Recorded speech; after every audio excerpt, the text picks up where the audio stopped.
My eldest son, Matthew, works for the cybercrimes division of the FBI. He is a man who deals with the absolute worst humanity has to offer on a daily basis.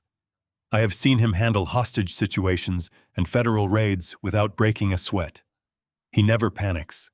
His voice is always steady, always in control.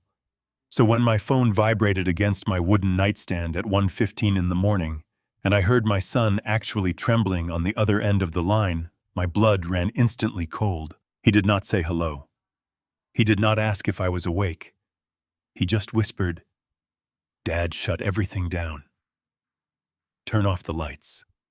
Go down to the basement right now. And whatever you do, do not tell Richard." I sat up, the phone pressed hard against my ear. I asked him what was going on, telling him he was scaring me. "Just do it, Dad," Matthew pleaded. "Hide. Richard is my son-in-law. He was asleep in the master guest suite down the hall. Or at least that is what I thought." What I saw through the basement window a few minutes later shattered my entire reality and proved to me that monsters do not hide in the shadows. They eat at your dinner table. They marry your daughters. My name is Thomas Barrett. I am 70 years old. I am a retired civil engineer and a commercial construction contractor. I am also a widower. I live in a massive 6,000 square foot custom home that I built with my own two hands exactly 40 years ago. Before I continue this story, take a deep breath. If you have ever trusted someone blindly, if you have ever opened your home to family, only to realize you invited a predator inside, please hit the like button to support an old man sharing his truth.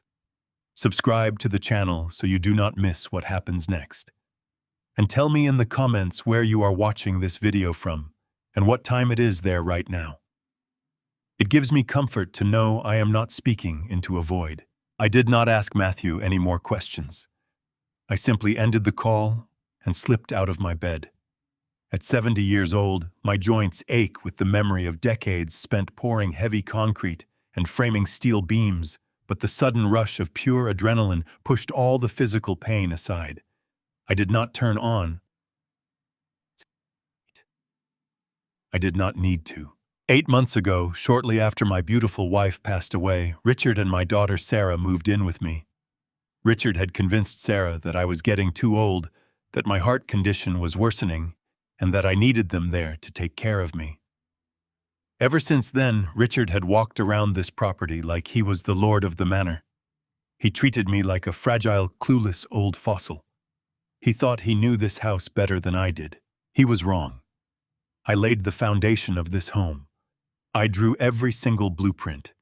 I drove every nail into the red oak floorboards. I knew exactly which planks creaked under pressure and which ones were completely silent. I moved through the upstairs hallway like a ghost in the pitch-black darkness, passing right by the room where my daughter and my two grandchildren were supposed to be sleeping safely. I bypassed the grand staircase entirely. Instead, I took the narrow, concealed utility stairs in the back of the house, slipping quietly down into the basement. The air down there was cold, smelling faintly of damp earth and aged timber. I moved cautiously toward the east wall. During the original construction back in the 1980s, I had installed heavy reinforced ventilation grates just above the ground level. They offered a perfect ground-level view of the sprawling back driveway. I lowered myself to the floor. My knees pressed painfully into the cold, hard concrete. I leaned forward, peering out through the thick steel slats into the night. My heart began to hammer violently against my ribs. The pale moonlight illuminated the driveway, and there he was. Richard, my son-in-law. The man who always wore perfectly tailored suits, the man who claimed to be a boring supply chain logistics executive. He was standing near the back doors of a large, unmarked black utility van. But he was not alone. 3 men stood in a half-circle around him. They were wearing heavy, dark tactical gear. Black balaclavas completely covered their faces, and slung across their chests, gleaming faintly in the moonlight, were suppressed automatic rifles. These were not logistics contractors delivering late-night packages. These were heavily armed professional mercenaries. I held my breath. I was absolutely terrified that even the sound of my own breathing would give me away. Richard did not look scared. He was smiling. He was flashing that same confident, charming, arrogant smile he used every Sunday when he carved the roast at my dining room table. He reached deep into the back of the van and dragged out 3 massive bulging canvas duffel bags. He tossed them onto the asphalt. They landed with a heavy metallic thud that vibrated through the ground. Richard patted one of the armed men on the shoulder, laughing quietly. Then he turned and walked toward the east wing of my house, the annex. When Richard first moved in, he begged me to let him renovate the east wing into a private home office. He claimed his logistics firm needed space for secure corporate data servers. He poured his own concrete. He installed thick, heavy security doors. He set up high-tech digital keypads and biometric scanners. He thought he was building an impenetrable fortress inside my home. He forgot that I was a structural engineer. I had watched him pour that concrete from my window months ago. I knew his mixture was completely wrong. I knew exactly how weak his walls really were. I watched in absolute disbelief as Richard walked up to the heavy annex door. He did not use his fingerprint. He did not use the keypad. Instead, he popped open a hidden panel on the brickwork and punched in a secret override code. The heavy steel door slid open with a soft, hydraulic hiss. He gestured with his hand, waving the 3 armed men inside. Right into my home. Right into the house where my innocent daughter and my grandchildren were sleeping. My phone suddenly buzzed in my pocket, glowing softly in the dark basement. I pulled it out with trembling hands. It was a text message from Matthew. It read, "Dad, are you safe? Do not move. He is not who you think he is. Do not let him see you." I stared at the glowing screen, my mind racing, trying to process the sheer magnitude of the betrayal I was witnessing. My own son-in-law was bringing armed mercenaries into my home in the dead of night. But before I could even type a reply to my son, a sound cut through the silence. It was not coming from outside. It was coming from inside the house, right above me. The heavy wooden door at the top of the basement stairs clicked. The brass handle slowly began to turn. Someone was coming down into the dark. I pressed my back hard against the rough concrete wall, sliding into the deep shadow beneath the wooden staircase. My heart hammered against my ribs like a trapped bird. The basement door swung open, casting a sharp wedge of yellow hallway light down the steps. Heavy leather-soled shoes descended slowly. I recognized that measured, confident tread immediately. It was Richard. He paused on the middle step. I held my breath, clenching my jaw so tight my teeth ached. He stood there in the silence, listening. He was scanning the darkness, hunting for any slight disturbance. I did not move a single muscle. At 70 years old, my knees were screaming in agony from the cold concrete, but I remained frozen. Decades of pouring foundation in the brutal summer heat had taught me physical endurance. I just stared at the polished tip of his expensive shoe. After what felt like an absolute eternity, Richard let out a quiet sigh, turned around, and walked back up. The heavy door clicked shut. The deadbolt locked, engaged. I was safe for now. I stayed on that freezing floor for another full hour before carefully creeping back to my bedroom. I did not sleep a single wink that night. The next morning, the sun streamed brightly through the bay windows of the custom kitchen, casting a warm golden glow over the marble countertops I had personally installed. It looked like a picture-perfect family morning. The comforting smell of freshly brewed coffee and sizzling bacon filled the air. If you did not know any better, you would think this was just a normal, happy household in the suburbs. But I knew the absolute truth. I knew what kind of monsters wore tailored suits and kissed their wives on the forehead. Sarah was standing by the stove flipping pancakes. My beautiful daughter looked terribly thin. Her shoulders were hunched defensively, and dark, heavy circles shadowed her tired eyes. She moved with a nervous, frantic energy, exactly like a prey animal waiting for the jaws to snap shut. When Richard casually walked into the kitchen, adjusting his expensive silk tie, she visibly flinched. I sat at the head of the oak dining table, quietly sipping my black coffee. I forced my hands to remain perfectly steady. I had to play the exact role he wrote for me. I had to be the clueless, fragile old man who needed taking care of. "Good morning, Richard," I said, intentionally making my voice sound slightly raspy and tired. "You are up very early for a Saturday." He smiled warmly, pouring himself a steaming cup of coffee. "Good morning, Dad. You know exactly how it is. Supply chain logistics never sleep. The global markets keep turning." He walked over and gently kissed Sarah on the cheek. She stiffened just for a microscopic fraction of a second before forcing a bright smile. I set my ceramic mug down on the saucer with a soft clink. I rubbed my temples, acting perfectly like a confused senior citizen trying to remember a faded dream. "You know I had a terrible time sleeping last night. My hearing might be going bad, but I could have sworn I heard heavy trucks pulling into the back driveway around 1 in the morning. I heard deep voices too, and some kind of heavy metal clanking. Did we have a late delivery?" Richard did not freeze. He did not drop his coffee mug. He did not even blink. He just turned to me with a calm, reassuring chuckle. His composure was absolutely chilling to witness. It was the flawless, calculated performance of a seasoned, cold-blooded predator. "Oh, I am so incredibly sorry about that, Dad. I really hoped the extra soundproofing in the East Wing would drown it out." He leaned casually against the counter, taking a slow sip of his coffee. "My firm just landed a massive government contract. We are handling secure data servers for a federal agency.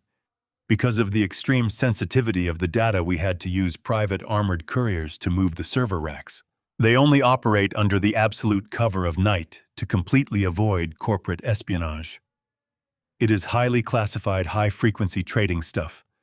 Boring tech things, really, but they take their security protocols very seriously. I sincerely apologize if it woke you up.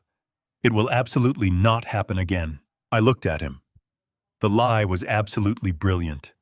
It was perfectly tailored to exploit an old man's supposed total ignorance of modern technology. Secure servers, corporate espionage, armored couriers. It smoothly explained the unmarked black vans. It explained the heavy canvas bags.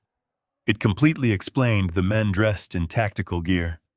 If I were just a retired grandfather who barely knew how to use a basic iPad, I would have accepted that explanation without a single second thought. I would have felt genuinely proud of my highly successful son-in-law. But I was not a clueless old man. I knew exactly what a legitimate armored courier looked like. And I knew for a fact that they did not carry suppressed military-grade automatic rifles on American soil for a routine corporate data transfer. I nodded slowly, offering him a highly grateful, naive smile. "Oh well, that certainly makes sense. You boys and your complicated computers. I can barely figure out how to send an email to my old friends. Just be careful working so late, Richard. You need your proper rest, too." He beamed at me confidently, stepping away from the kitchen counter. "Actually, Dad, since I felt so terrible about disturbing your much-needed sleep, I made a few quick calls this morning. I really wanted to make it up to you." He walked out to the main hallway and quickly returned carrying a sleek, heavy leather bag. He set it down gently on the dining room rug and unzipped it. Inside was a brand-new custom-fitted set of professional titanium golf clubs. They easily cost over $3,000. It was a staggering, arrogant display of wealth and completely manufactured affection. "I noticed you have been really struggling with your swing lately," Richard said, his voice dripping with utterly fake concern. "Your old set is getting much too heavy for you. These are ultra-light, specifically engineered for seniors. They should take all the painful pressure right off your shoulders. Please consider it a small apology for the midnight noise. I want you to stay highly active and healthy, Dad. We really need you around for a very long time." I quietly looked in the shining titanium clubs. It was a blatant bribe. It was a shiny object meant to easily distract a toddler. He was literally buying my silence with my own hard-earned money, treating me exactly like a gullible fool inside the very house I meticulously built. I felt a massive surge of pure, violent rage building deep in my chest, but I ruthlessly pushed it down. I stood up slowly, expertly feigning a slight limp, and walked over to examine the shiny new clubs. "Richard, this is far too much," I said expertly, letting a slight pathetic tremor enter my aging voice. "You really did not have to do this. They are absolutely beautiful." "Thank you, son." He clapped me hard on the shoulder, a very firm, highly dominant gesture. "Nonsense, Dad. You are family. Taking care of you is my job." He quickly turned away to answer a buzzing notification on his phone, strutting out of the kitchen with the self-assured swagger of a man who firmly believes he has easily outsmarted everyone in the room. Sarah quietly slipped out the back door to take the heavy trash out, leaving me completely alone at the table. The exact moment Richard was totally out of sight, the frail old man persona completely vanished. I straightened my back. The fake tremor in my hands stopped instantly. I picked up my iPad from the table.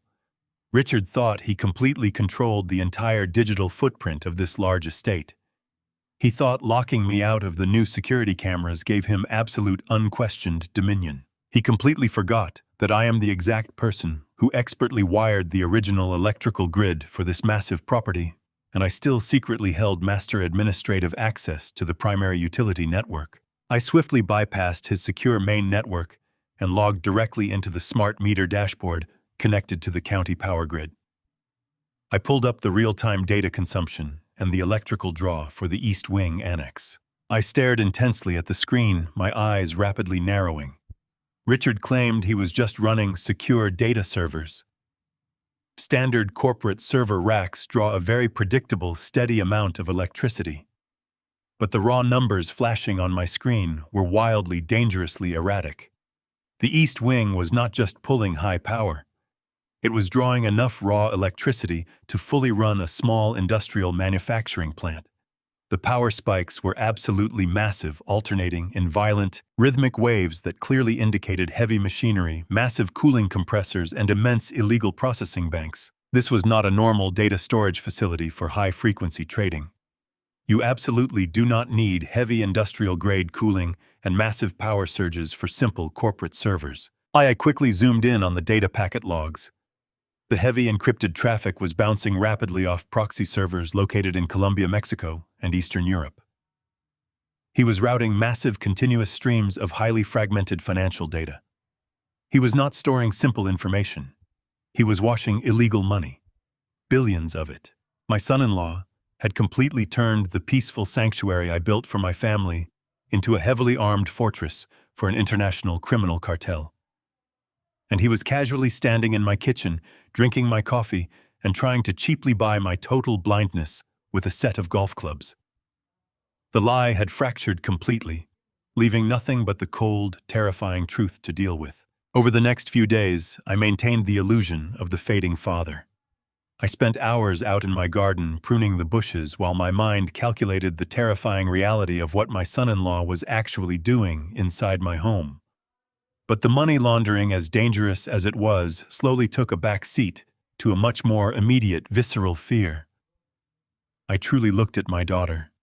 Sarah had always been an absolute force of nature. Growing up, she possessed this radiant, unstoppable energy that could light up the darkest rooms. When she became an emergency room nurse, she thrived on the intense chaos, coming home with passionate stories of saving lives. She was my resilient, beautiful, deeply compassionate girl. But the quiet woman moving like a shadow through my hallways now was not the Sarah I raised.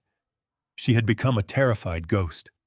I noticed it in the small, heartbreaking details. She had lost weight, her casual clothes hanging loosely on her frail frame. Her once bright eyes were constantly darting around the room, nervously checking the doorways, desperately listening to the floorboards.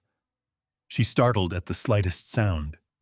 If a door closed too loudly, her shoulders would instantly tense up defensively. If Richard simply entered a room, the ambient temperature seemed to drop, and Sarah would instinctively shrink into herself, making her body as small and unnoticeable as humanly possible. I watched her from the garden window as she folded laundry in the living room. Every single movement she made was frantic, rushed, entirely driven by an invisible, suffocating terror. My strong daughter was living in a state of constant dread inside the house I meticulously built to protect her. The depth of that daily terror revealed itself on a quiet Tuesday evening. We were all gathered around the formal dining table for dinner. Richard insisted on a family meal, flawlessly playing the role of the benevolent patriarch. He sat at the opposite end of the table talking endlessly about corporate acquisitions, completely ignoring the thick, suffocating tension filling the air. Sarah was quietly clearing the salad plates to bring out the main course. Her hands were noticeably shaking. As she reached across the table to collect his plate, her sleeve caught the edge of his crystal wine glass. The glass tipped, tumbled off the polished wood, and shattered loudly against the hardwood floor. A dark pool of red wine spread across the oak planks. The sharp sound of the breaking crystal echoed sharply in the silent room. I looked at Richard, expecting a normal reaction, maybe a sigh, or a simple request to get a wet towel. Instead, his reaction chilled me to the core. He did not yell. He did not raise his voice. He simply reached out with terrifying viper-like speed and clamped his large hand around Sarah's wrist. His grip was brutal and tight, his knuckles instantly turning white from the pressure. He pulled her slightly downward, leaning in incredibly close until his lips were practically touching her ear. I could not hear the exact words he whispered to her, but the pure venom in his hushed, measured tone was unmistakable. It was a cold, dominant, highly practiced threat. Sarah went pale. All the color drained from her face, leaving her looking like she was about to pass out from the sheer panic. Richard released her wrist with a harsh, dismissive shove. Sarah immediately dropped to her knees on the floor, grabbing a cloth napkin from the table, and began frantically wiping up the spilled wine. She did not seem to care about the sharp shards of broken crystal cutting into the cloth or actively threatening her bare hands. She just wiped the floor rapidly, her chest heaving with silent, terrified sobs. Richard calmly picked up his silver fork and continued eating his salad, completely unbothered, acting as if his wife was not currently trembling on the floor, directly beside his expensive shoes. After dinner, when Richard retreated to his highly secure annex to handle his illegal business, I found Sarah standing alone in the kitchen washing the dinner dishes in the deep stainless steel sink. The hot water was running at full blast, creating a cloud of thick steam in the cool air. I walked up quietly behind her and gently placed my hand on her trembling shoulder. She flinched violently, nearly dropping the heavy ceramic plate in her wet hands. I softly asked her if she was okay, keeping my voice incredibly gentle and calm so I would not startle her any further. She did not turn to face me. She just scrubbed the plate harder, staring blankly down at the swirling soapy water. "I am completely fine, Dad," she replied quickly, using a bright, thoroughly artificial tone that shattered my heart into a million tiny pieces. "I am just really stressed from the long emergency room shifts lately. We have been severely understaffed and the hospital hours are just brutal. Please do not worry about me." It was a plausible lie, perfectly rehearsed and delivered. But as she reached up to place the clean wet plate into the overhead custom cabinet, the long sleeve of her gray cotton sweater slipped down her arm. My eyes immediately locked onto her pale forearm. There, blooming ugly and dark against her soft skin, was a massive, fading bruise. It was the distinct, unmistakable shape of a large, heavy handprint, the cruel mark of brutal, unforgiving fingers pressing violently into her flesh. The terrible bruise was a sickly yellow and deep purple at the rough edges, meaning it had definitely been there for several agonizing days. I did not say a single word. I did not ask a single question about the horrible bruise. I knew with absolute certainty that if I confronted her right now, she would panic and tell Richard and I would instantly lose my strategic advantage. I slowly pulled my hand back, offering a warm, utterly fake smile of grandfatherly concern, and simply told her to get some much-needed rest. I turned and walked slowly out of the kitchen, my blood boiling with a murderous, entirely silent rage. My wealthy son-in-law was not just a cartel money launderer. He was a violent, abusive monster terrorizing my only daughter in my own house. I desperately needed to act, but I needed to know exactly what I was up against first. I decided to test the physical boundaries of my own home. I walked deliberately down the very long hallway toward the East Wing annex, pretending I needed to fetch the heavy-duty push broom from the utility closet located just inside the entryway. I approached the heavy steel door Richard had installed. As I stepped within 3 feet of the entrance, a small, sleek black panel on the wall suddenly hummed to life.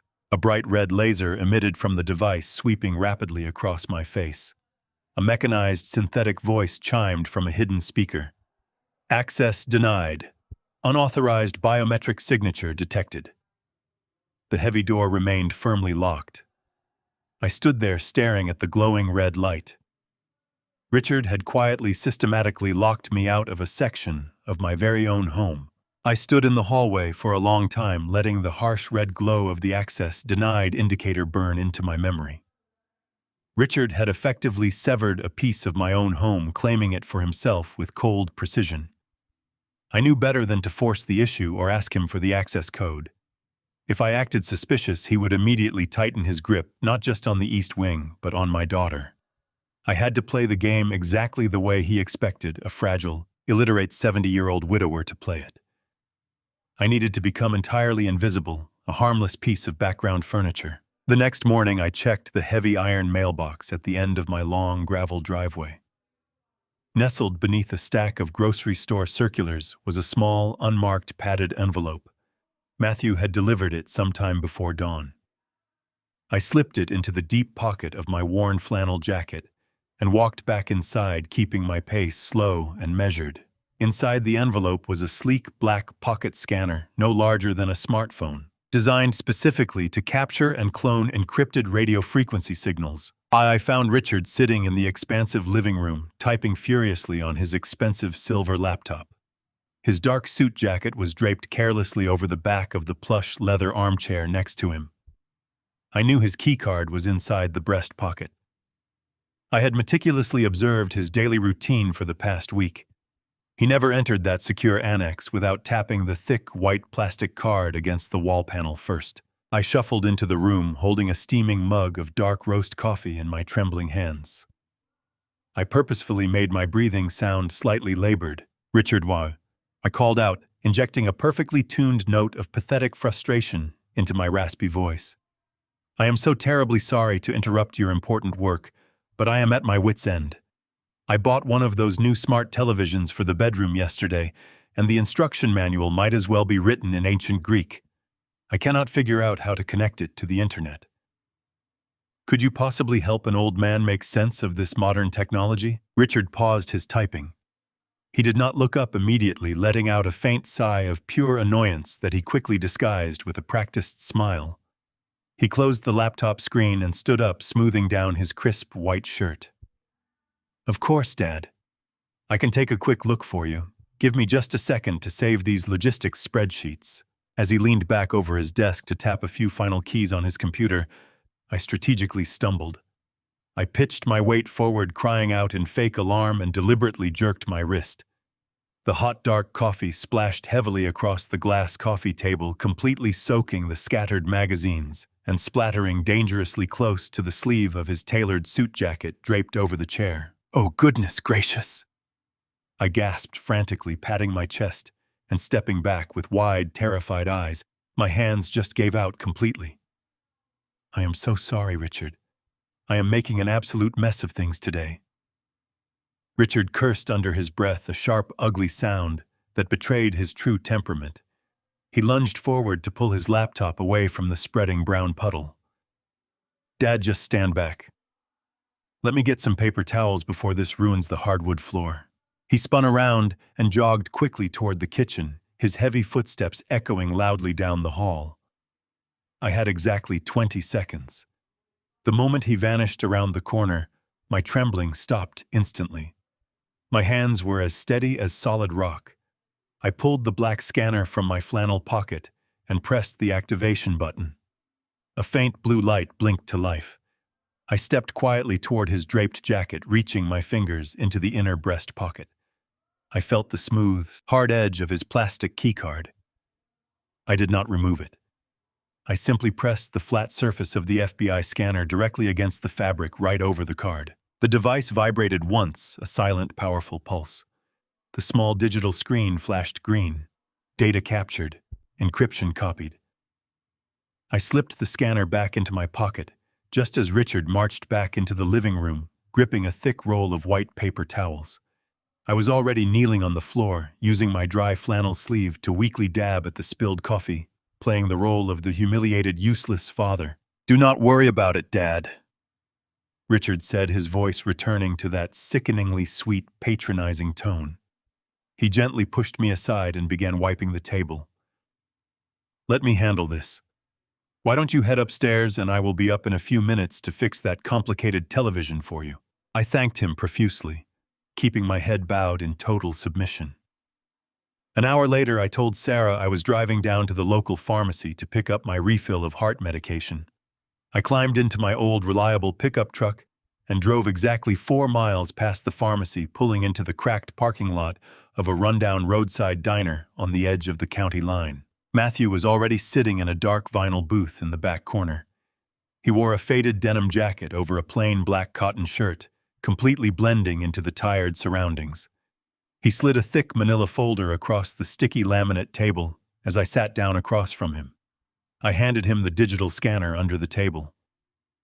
"Did you get the clone?" he asked quietly, his eyes scanning the empty diner. "I got it," I replied, keeping my voice just barely above a whisper. "Now tell me exactly what is happening inside my house." Matthew let out a heavy, ragged breath. He leaned forward, resting his forearms on the table. "Richard is not a supply chain executive, Dad. His logistics company is an elaborate, highly sophisticated shell corporation. It is a massive money laundering front for a South American drug cartel. They are pumping illicit drug money through complex offshore accounts," Matthew continued. "The East Wing annex he built in your house is not a corporate storage facility. It is an encrypted dark web server farm. He is processing billions of dollars right under your roof. He deliberately chose your house because it sits in an affluent, crime-free suburb. No one would ever suspect a retired structural engineer of housing a cartel financial node. Then why has the FBI not kicked the door down?" I demanded. "We cannot just raid it, Dad," Matthew whispered fiercely. "Richard installed a military-grade kill switch on the servers. If we breach the doors or cut the power, the system will wipe every physical drive in seconds. We need someone to get inside that secure room undetected and plug a specific decryption drive directly into the master server." I looked at my rough, calloused hands.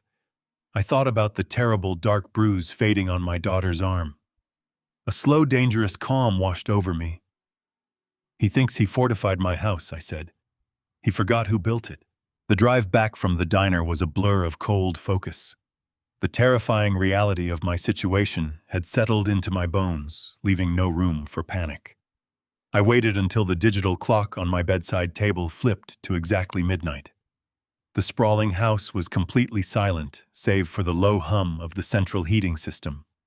I dressed quickly in dark, soft cotton clothing that would not snag against hard surfaces.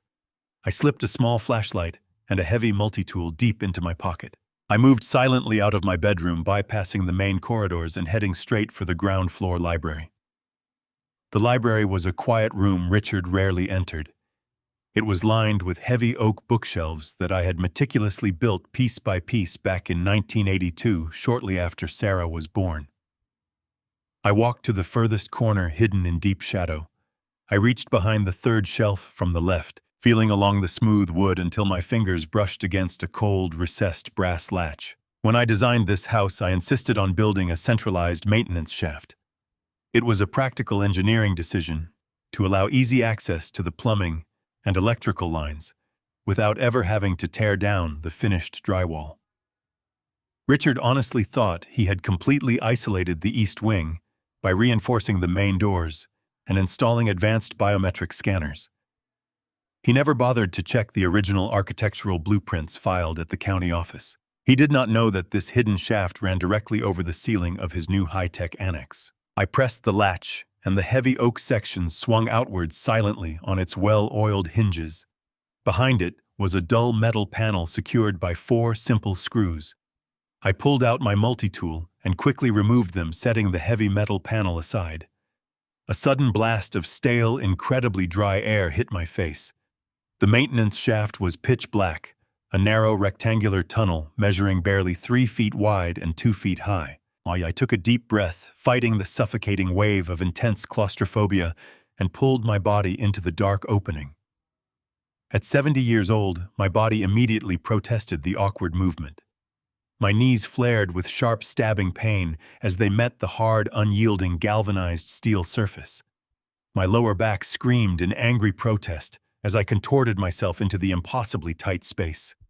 But every single time the physical agony threatened to overwhelm my senses, the horrifying image of that dark purple handprint on my daughter's frail arm flashed brightly in my mind. That terrible, violent bruise was all the motivation I desperately needed to keep moving. I crawled forward inch by agonizing inch. The darkness inside the tight shaft was absolute. I dared not turn on my flashlight, terrified that the beam might bleed through the ventilation grates and alert the armed men below. The air was incredibly thick, with decades of accumulated dust and dead spiders irritating my throat and making my eyes water fiercely. I had to bite down hard on my lower lip to prevent myself from coughing. The rough steel scraped painfully against my elbows and knees through my thin clothing, but I maintained a steady, silent rhythm. After 50 feet, the ambient temperature inside the dark tunnel began to rise significantly. The stale air was suddenly replaced by a rushing, continuous mechanical roar. The heavy vibration of massive cooling units vibrated violently through the metal beneath my sweaty palms. I was directly above the East Annex. I moved forward with excruciating caution until I reached the main ventilation grate located dead center in the ceiling of the room. I carefully positioned myself flat on my stomach, pressing my face as close to the metal slats as physically possible without making a sound. The sight directly below me was truly staggering. Richard had completely gutted the beautiful guest quarters I had built. The entire space was now dominated by rows upon rows of massive blinking black server racks. Thick bundles of heavy fiber optic cables snaked aggressively across the floor like dark pulsing veins. The heat radiating from the powerful machines was intense, battled only by the massive industrial air conditioning units securely mounted on the sturdy walls. 3 men were currently inside the room. They were definitely not corporate technology technicians. I recognized 2 of them immediately from the dark driveway the night before. They had shed their heavy tactical gear, but their stiff shoulder holsters and the distinct bulges of lethal sidearms under their shirts remained. They were speaking very rapidly in hushed, heavily accented Spanish, their cold eyes glued to multiple glowing computer monitors, displaying cascading lines of encrypted financial code and massive global banking transfers. My son-in-law was not just laundering a few $1,000s. He was operating a massive, highly sophisticated financial hub for a truly ruthless international criminal enterprise right under my nose. The sheer volume of illicit data streaming across those glowing monitors was deeply terrifying to witness. I slowly reached into my jacket pocket and pulled out the small encrypted drive Matthew had given me earlier. My specific instructions were very clear. I had to safely find a way down into that secure room, plug the drive directly into the master terminal, and let the FBI program silently bypass Richard's lethal kill switch. But looking down at the 3 heavily armed cartel operatives, I realized the physical infiltration was going to be infinitely more dangerous than Matthew had ever originally anticipated. I shifted my body weight ever so slightly to get a better viewing angle of the master server rack. It was a tiny, almost imperceptible physical movement. But as I shifted, the metal buckle of my thick leather belt scraped faintly against the galvanized steel floor of the duct. It was not a loud noise. To a normal person, it might have easily sounded like a small mouse or the old house simply settling into its foundation. But to highly trained, violently paranoid criminals, it was a blaring alarm bell. Down below, the tallest of the 3 armed men instantly froze. His rough hands hovered completely motionless over his glowing keyboard. The low murmur of their tense conversation stopped dead.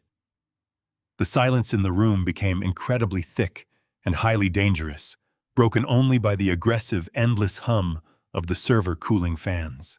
The man slowly reached under his jacket, his right hand resting definitively on the dark grip of his concealed weapon. He tilted his head back, listening intently, his dark, calculating eyes scanning the pristine white ceiling tiles. My heart slammed against my ribs with terrifying, brutal force. I completely stopped breathing, pressing my sweating face tightly against the cold metal, desperately praying to seamlessly blend into the deep shadows of the maintenance shaft.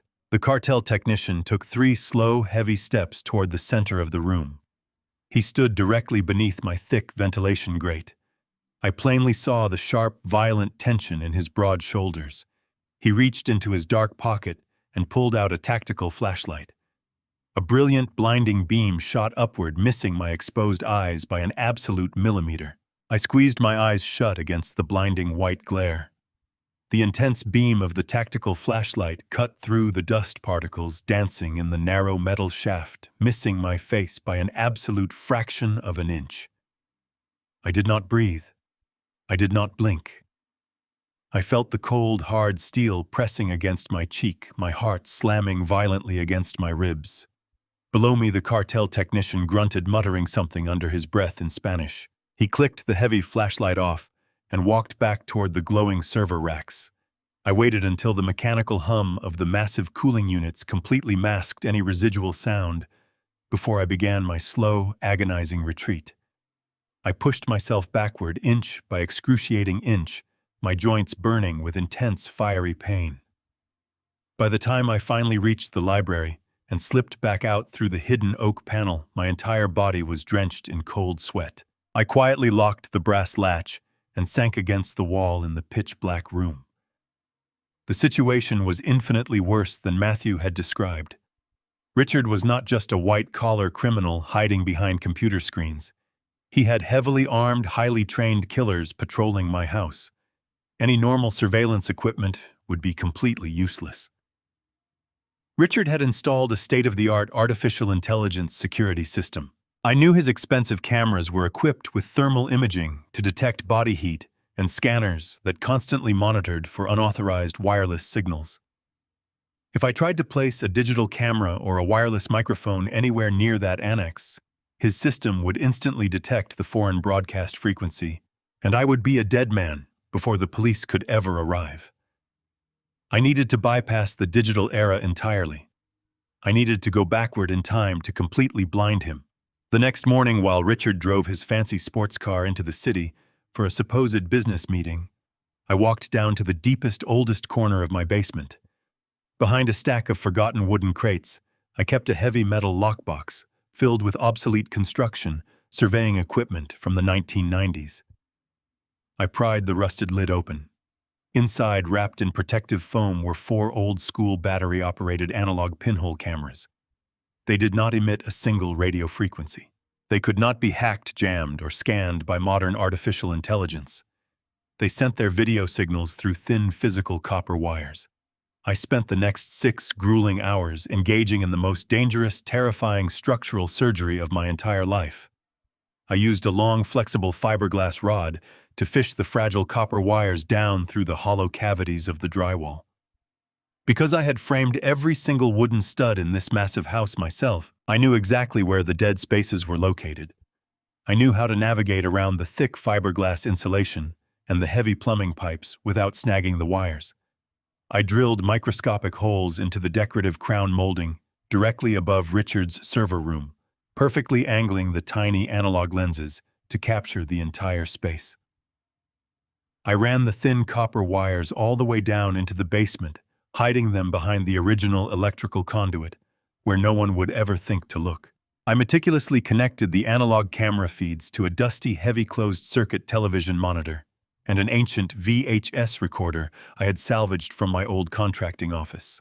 By the time the sun began to set, my hands were bleeding and my back was screaming in pure agony, but my invisible trap was perfectly set. That evening, after Sarah and the grandchildren had gone to sleep, I locked myself in the cold, damp basement. I sat in a rickety wooden chair, staring intensely at the small, flickering glass screen of the old television monitor. The analog video feed was slightly grainy, washed in a dull, greenish-gray hue, but the raw picture was incredibly clear. I watched as the heavy steel security door of the annex hissed open. Richard walked into the server room, followed closely by the 3 heavily armed mercenaries I had seen the previous night. But there was a 4th man with them now. He was older, wearing a sharp, custom-tailored suit, and he carried himself with an undeniable air of extreme authority. Matthew had showed me photographs of prominent cartel lieutenants during our brief, hurried meeting at the diner. I recognized this man immediately.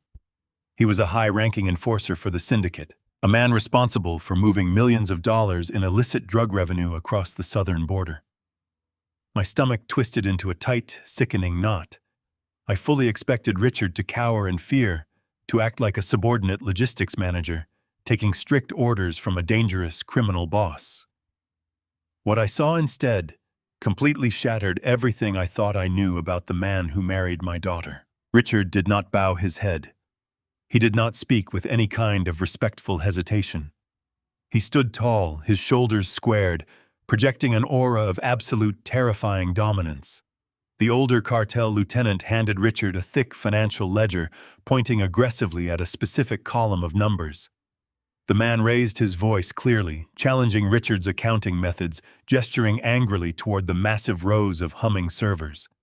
Richard simply stared at him with cold, dead eyes. He did not argue. He did not defend himself.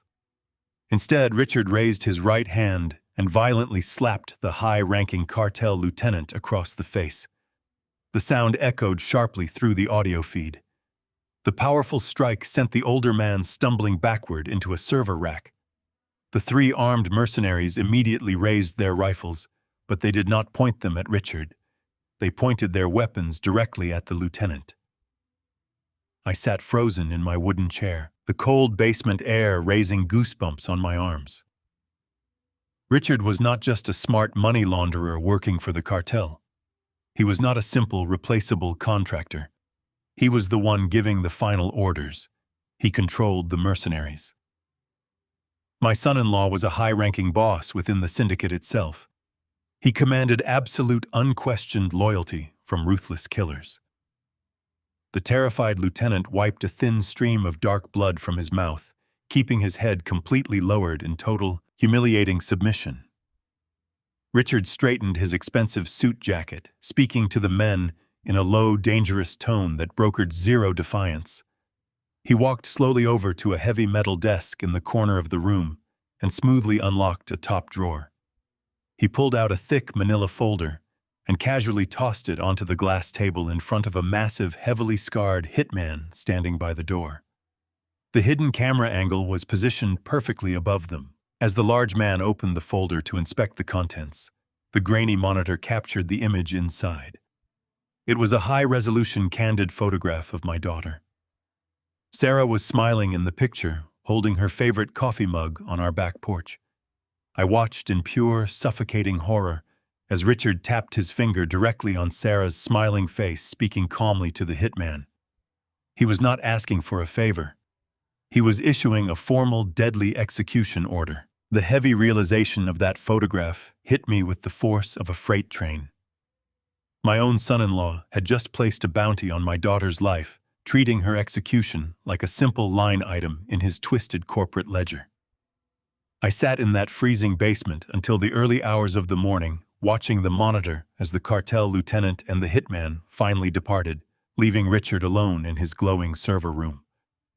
I did not sleep a single wink. I could not close my eyes. Every single fiber of my being was vibrating with a cold, terrifying clarity. The game of observation was officially over. The time for gathering quiet intelligence had completely run out. The next morning, the massive house settled into a suffocating, oppressive quiet. Richard had packed a sleek leather overnight bag, loudly claiming he had to attend an emergency supply chain logistics conference in downtown Chicago. He kissed Sarah on the cheek in the kitchen with that same perfectly practiced, sickeningly warm smile, completely masking the horrifying fact that he had ordered her brutal murder just a few short hours prior. The exact moment the heavy tires of his expensive sports car crunched down the long gravel driveway and faded into the distance, the atmospheric pressure inside the house shifted. I found Sarah sitting alone in the sunroom.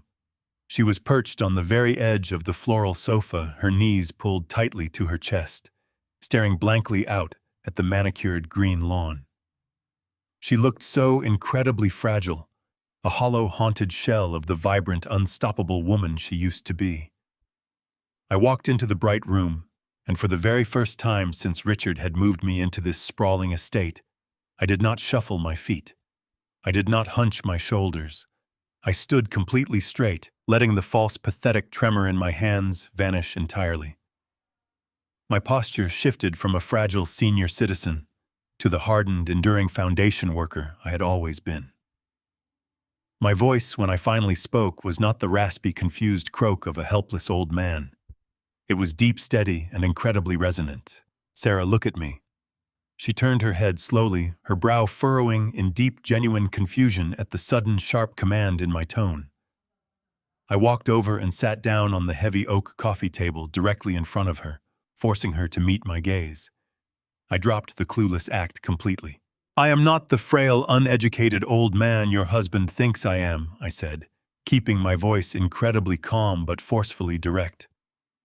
"I know exactly what is happening in the East Wing Annex. I know about the heavily armed men pacing the perimeter at night.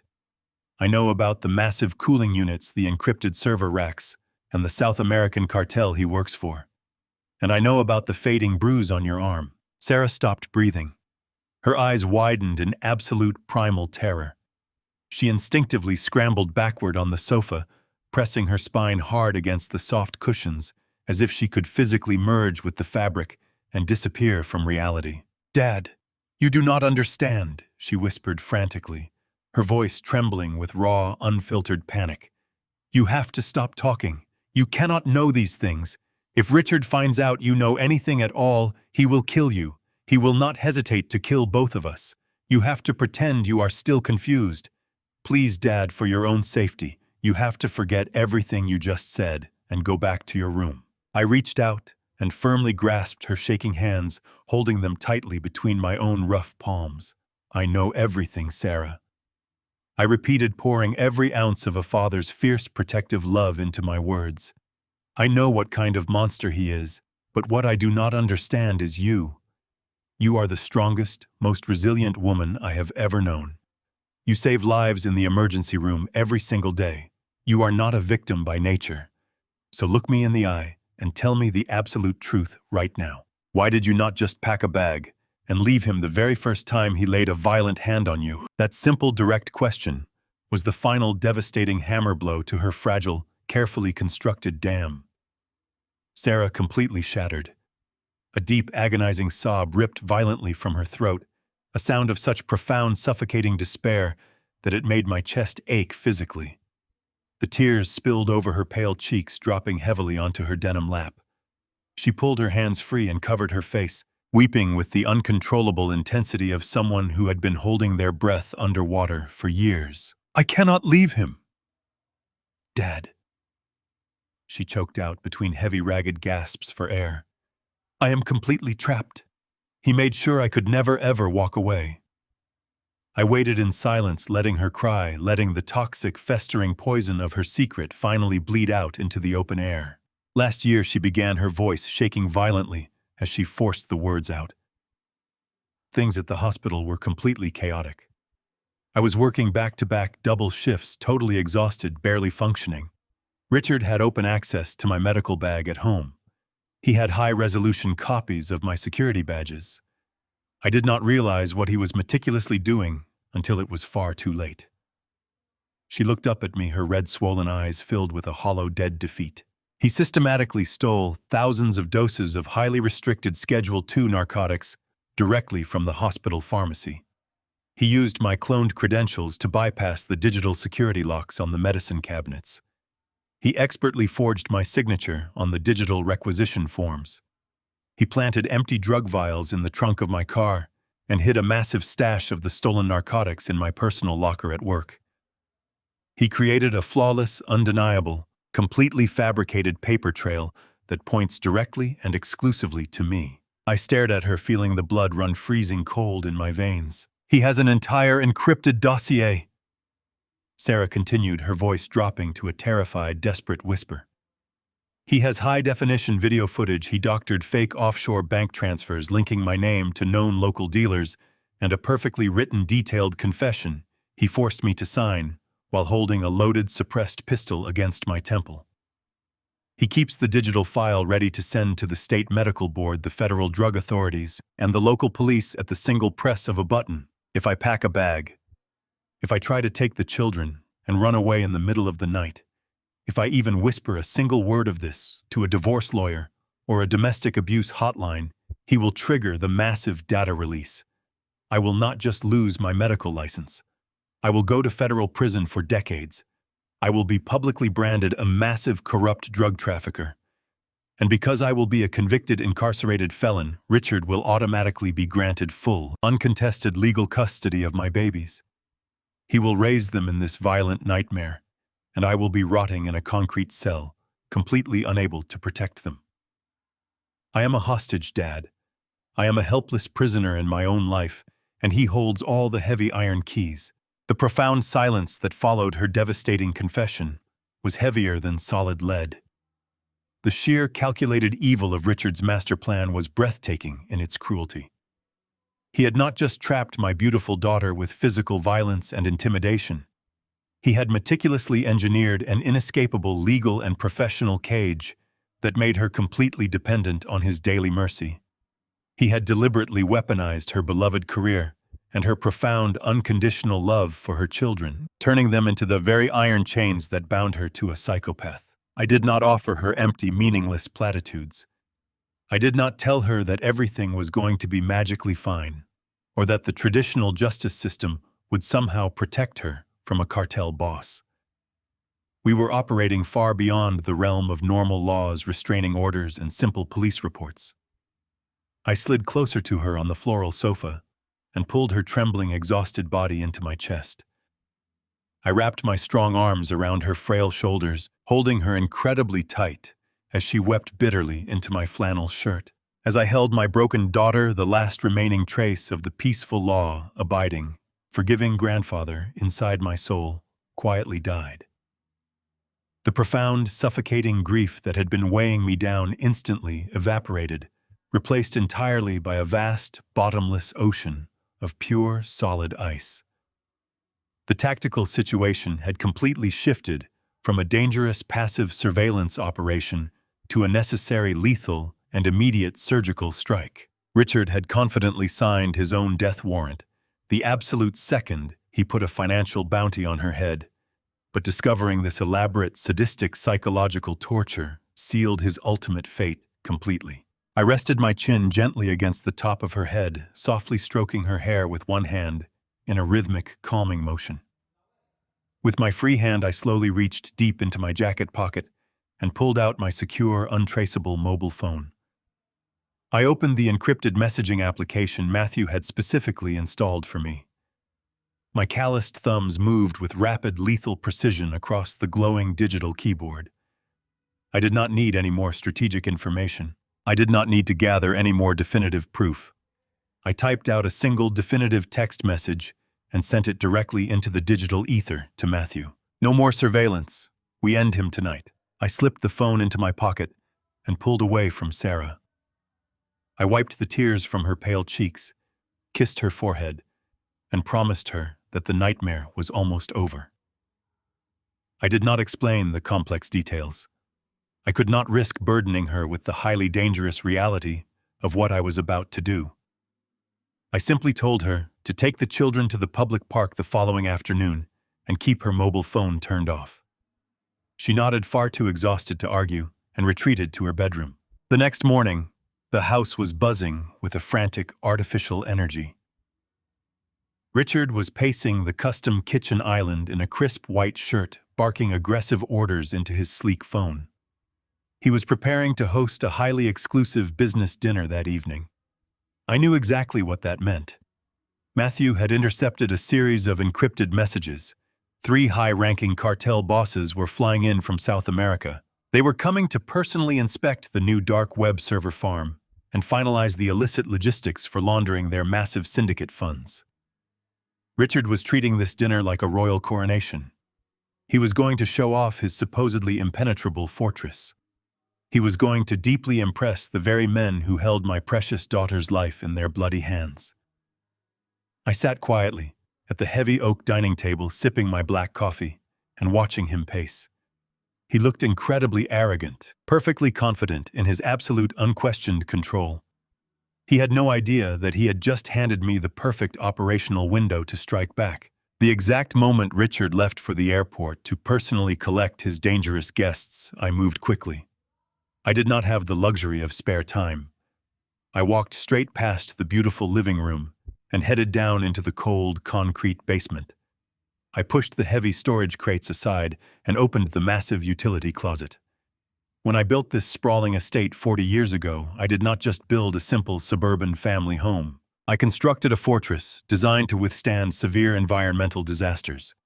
I had installed a highly specialized, localized hydraulic system intended to instantly seal the structural fire doors in the unlikely event of a massive earthquake or a sudden inferno.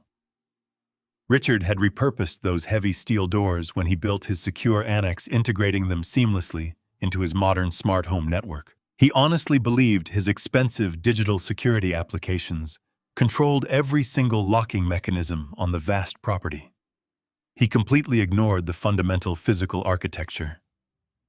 I retrieved my heavy canvas tool bag from the dark corner and pulled out a thick pair of rubber-insulated wire cutters. I knelt on the freezing concrete floor and removed the large steel panel covering the primary electrical grid. The complex maze of brightly colored wires and heavy copper conduits would have easily confused any normal person. But I knew this specific grid intimately. I traced the incredibly thick blue wires carrying the localized power feed directly to the East Wing annex. Richard had stupidly routed his digital override directly into the main electrical junction box, allowing him to effortlessly open and close the heavy steel doors with a simple, convenient swipe on his smartphone. It was a brilliant, highly sophisticated piece of modern engineering. It was also incredibly vulnerable to a man who knew exactly how to sever the physical connection. I clamped the heavy wire cutters around the thick blue cable and squeezed the rubber handles with all my remaining physical strength. The heavy copper wire snapped instantly with a sharp, satisfying click. I quickly stripped the dark rubber casing and aggressively spliced the raw copper wire directly into the manual hydraulic release valve I had carefully hidden behind the main concrete pillar. I wrapped the newly exposed connection incredibly tightly with thick, black electrical tape. The trap I was building was incredibly simple, entirely analog, and absolutely devastating. By physically severing his digital override system, I had completely neutralized his highly advanced smart home application. If those incredibly heavy steel doors dropped down and securely locked into place, Richard could tap his expensive phone screen 1,000,000 times and absolutely nothing would happen. He would be completely trapped inside the East Wing annex with his dangerous cartel bosses. He would be firmly sealed inside a heavy concrete and steel vault with absolutely no physical way to escape. I spent the next 2 full hours meticulously securing the heavy wiring, making absolutely sure the analog bypass was completely invisible to the naked human eye. I carefully swept up the tiny rubber shavings from the cold floor, destroying any physical evidence of my secret sabotage. I tested the manual pressure valve, feeling the highly satisfying, incredibly heavy resistance of the thick hydraulic fluid fully priming the system. The physical trap was now perfectly set. I wiped the dark, sticky grease from my calloused hands using an old cloth shop rag and took a deep, steadying breath. I was finally ready to end his reign of terror once and for all. I was just beginning to screw the heavy steel protective panel back over the primary electrical grid when the loud, heavy crunch of expensive tires echoed sharply through the small basement window. My heart immediately slammed violently against my ribs. Richard was absolutely not supposed to be back from the private airport for another full hour. I heard the heavy front door swing open loudly above me, followed immediately by the sharp, highly authoritative sound of Richard's expensive leather shoes moving very rapidly across the polished hardwood floor. He was not heading toward the custom kitchen or the secure East Wing annex. The heavy rhythmic footsteps were moving directly toward the basement staircase. Pure panic flared brightly in my chest, but I ruthlessly suppressed it. I had exactly 5 critical seconds before he confidently marched down the wooden stairs and completely discovered me kneeling directly in front of an open, heavily modified electrical grid. I frantically shoved the heavy wire cutters deep into my canvas tool bag and kicked it forcefully into the dark shadows beneath the wooden stairs.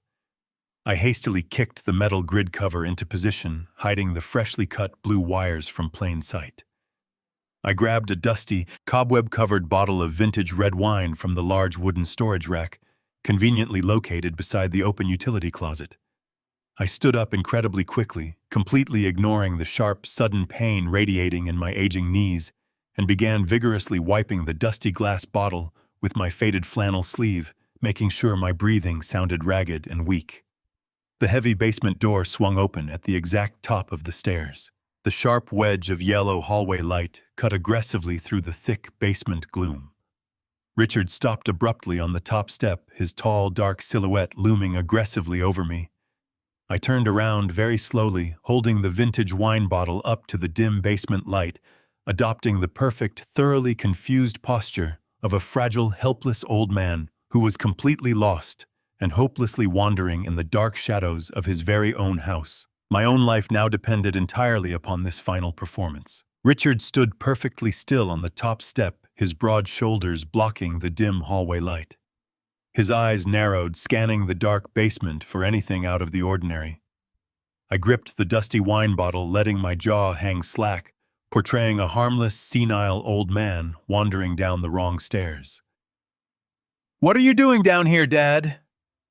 Richard asked, his voice laced with dangerous suspicion. I let out a weak chuckle, carefully wiping the glass bottle. "Oh, Richard, I am glad it is you. I was searching for that vintage Cabernet we bought. Sarah mentioned you were hosting important executives tonight. I thought opening a spectacular bottle might impress your business partners. But my eyes are failing, and I could not find the light switch." Richard stared at me for a long, incredibly agonizing moment.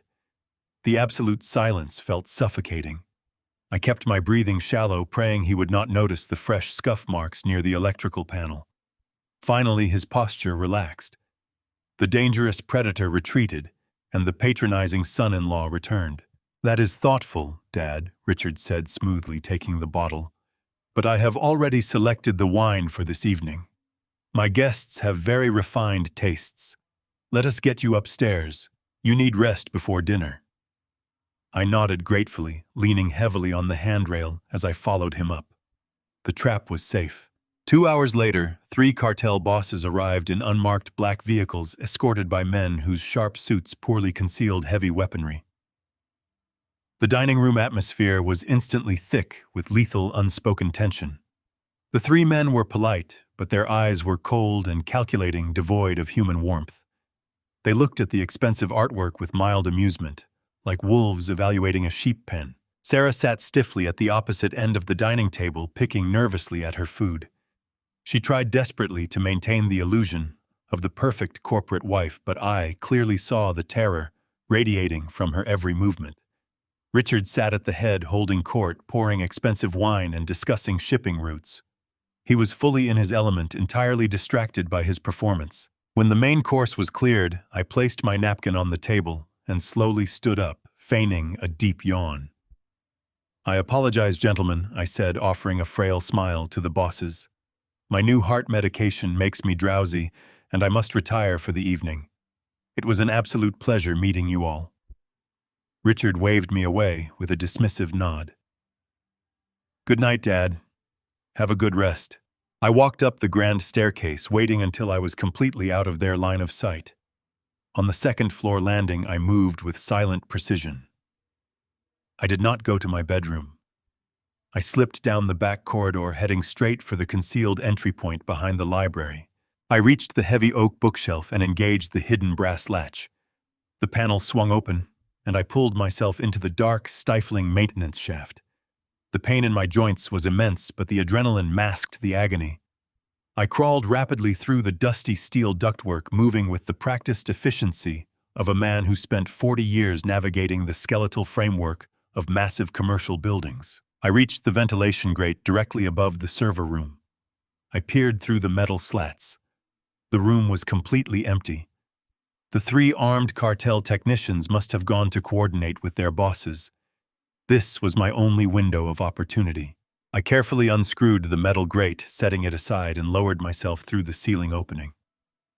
I dropped onto a heavy server rack, absorbing the impact, and quietly climbed down to the floor.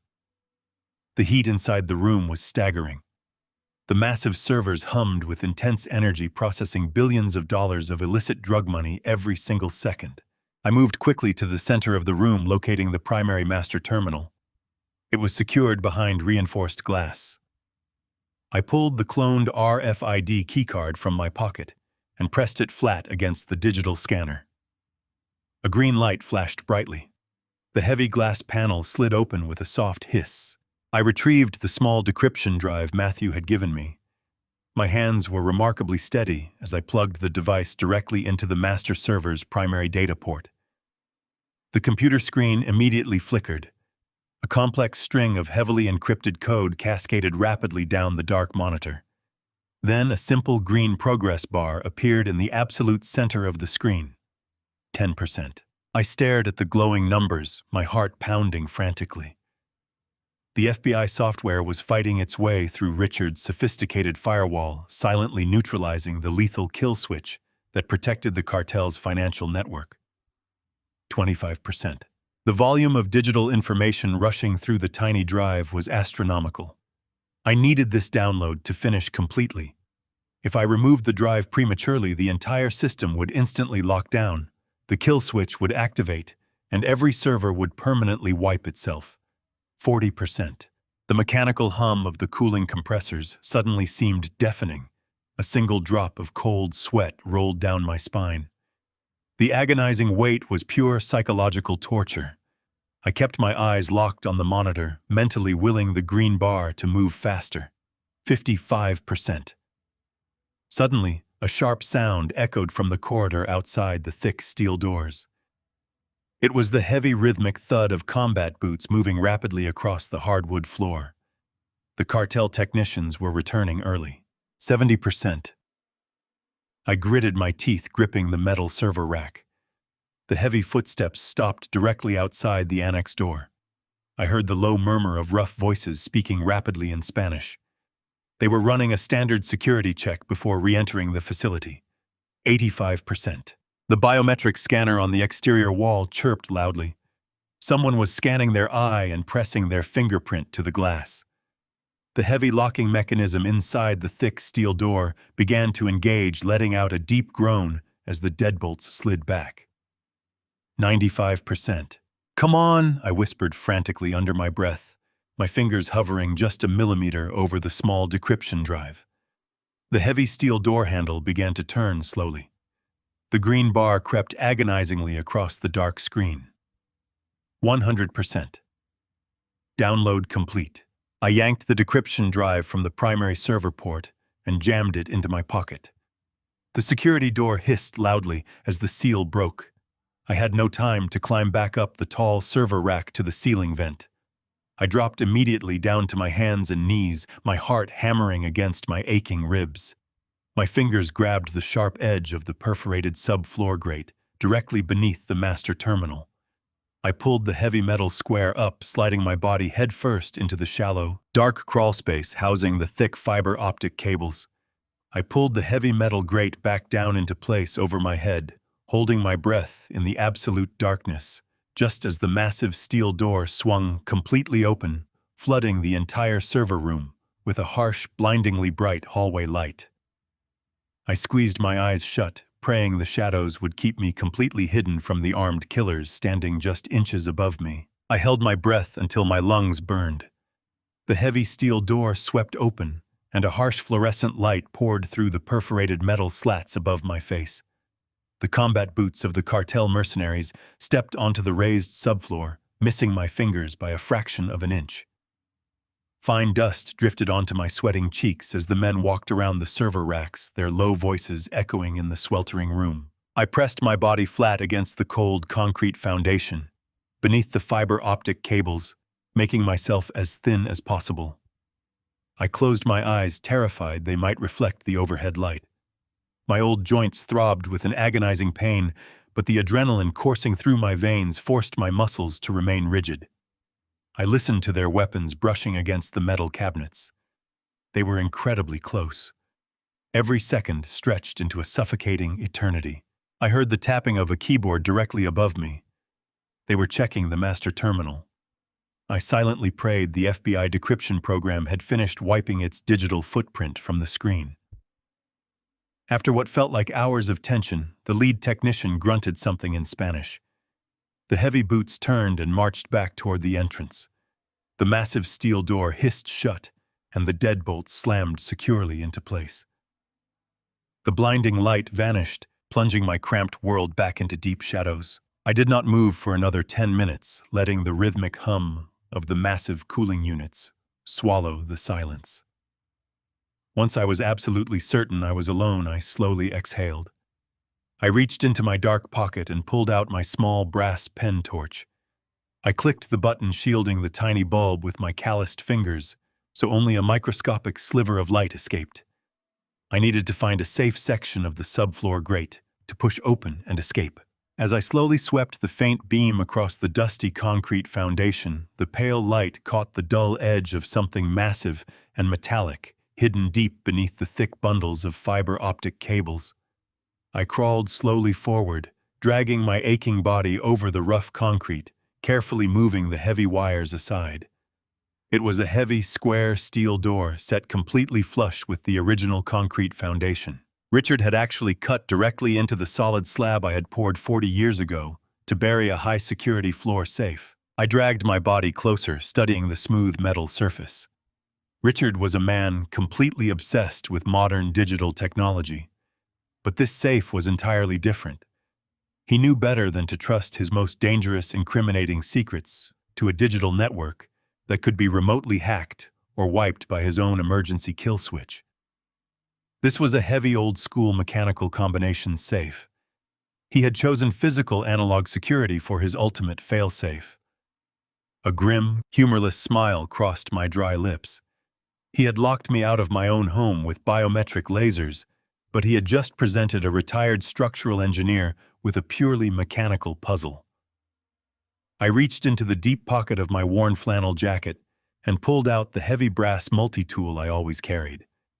Tucked inside a small leather pouch attached to my tool belt was an old, highly sensitive mechanical diagnostic stethoscope. I used to use it to listen for microscopic stress fractures inside deep steel support beams before pouring concrete.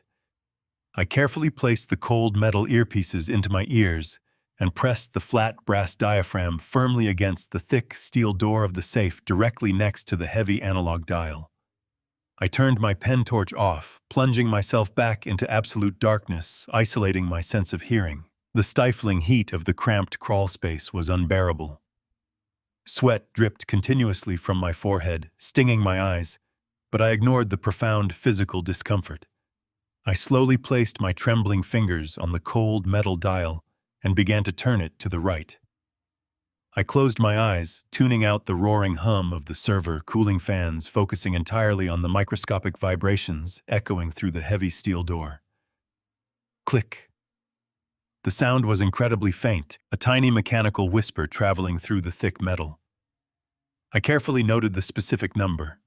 I began rotating the dial back to the left, moving with the agonizing, meticulous precision of a ghost. I turned it slowly, listening intently to the heavy brass and steel tumblers falling into their designated places inside the locking mechanism. Click. A slightly deeper sound resonated through the stethoscope.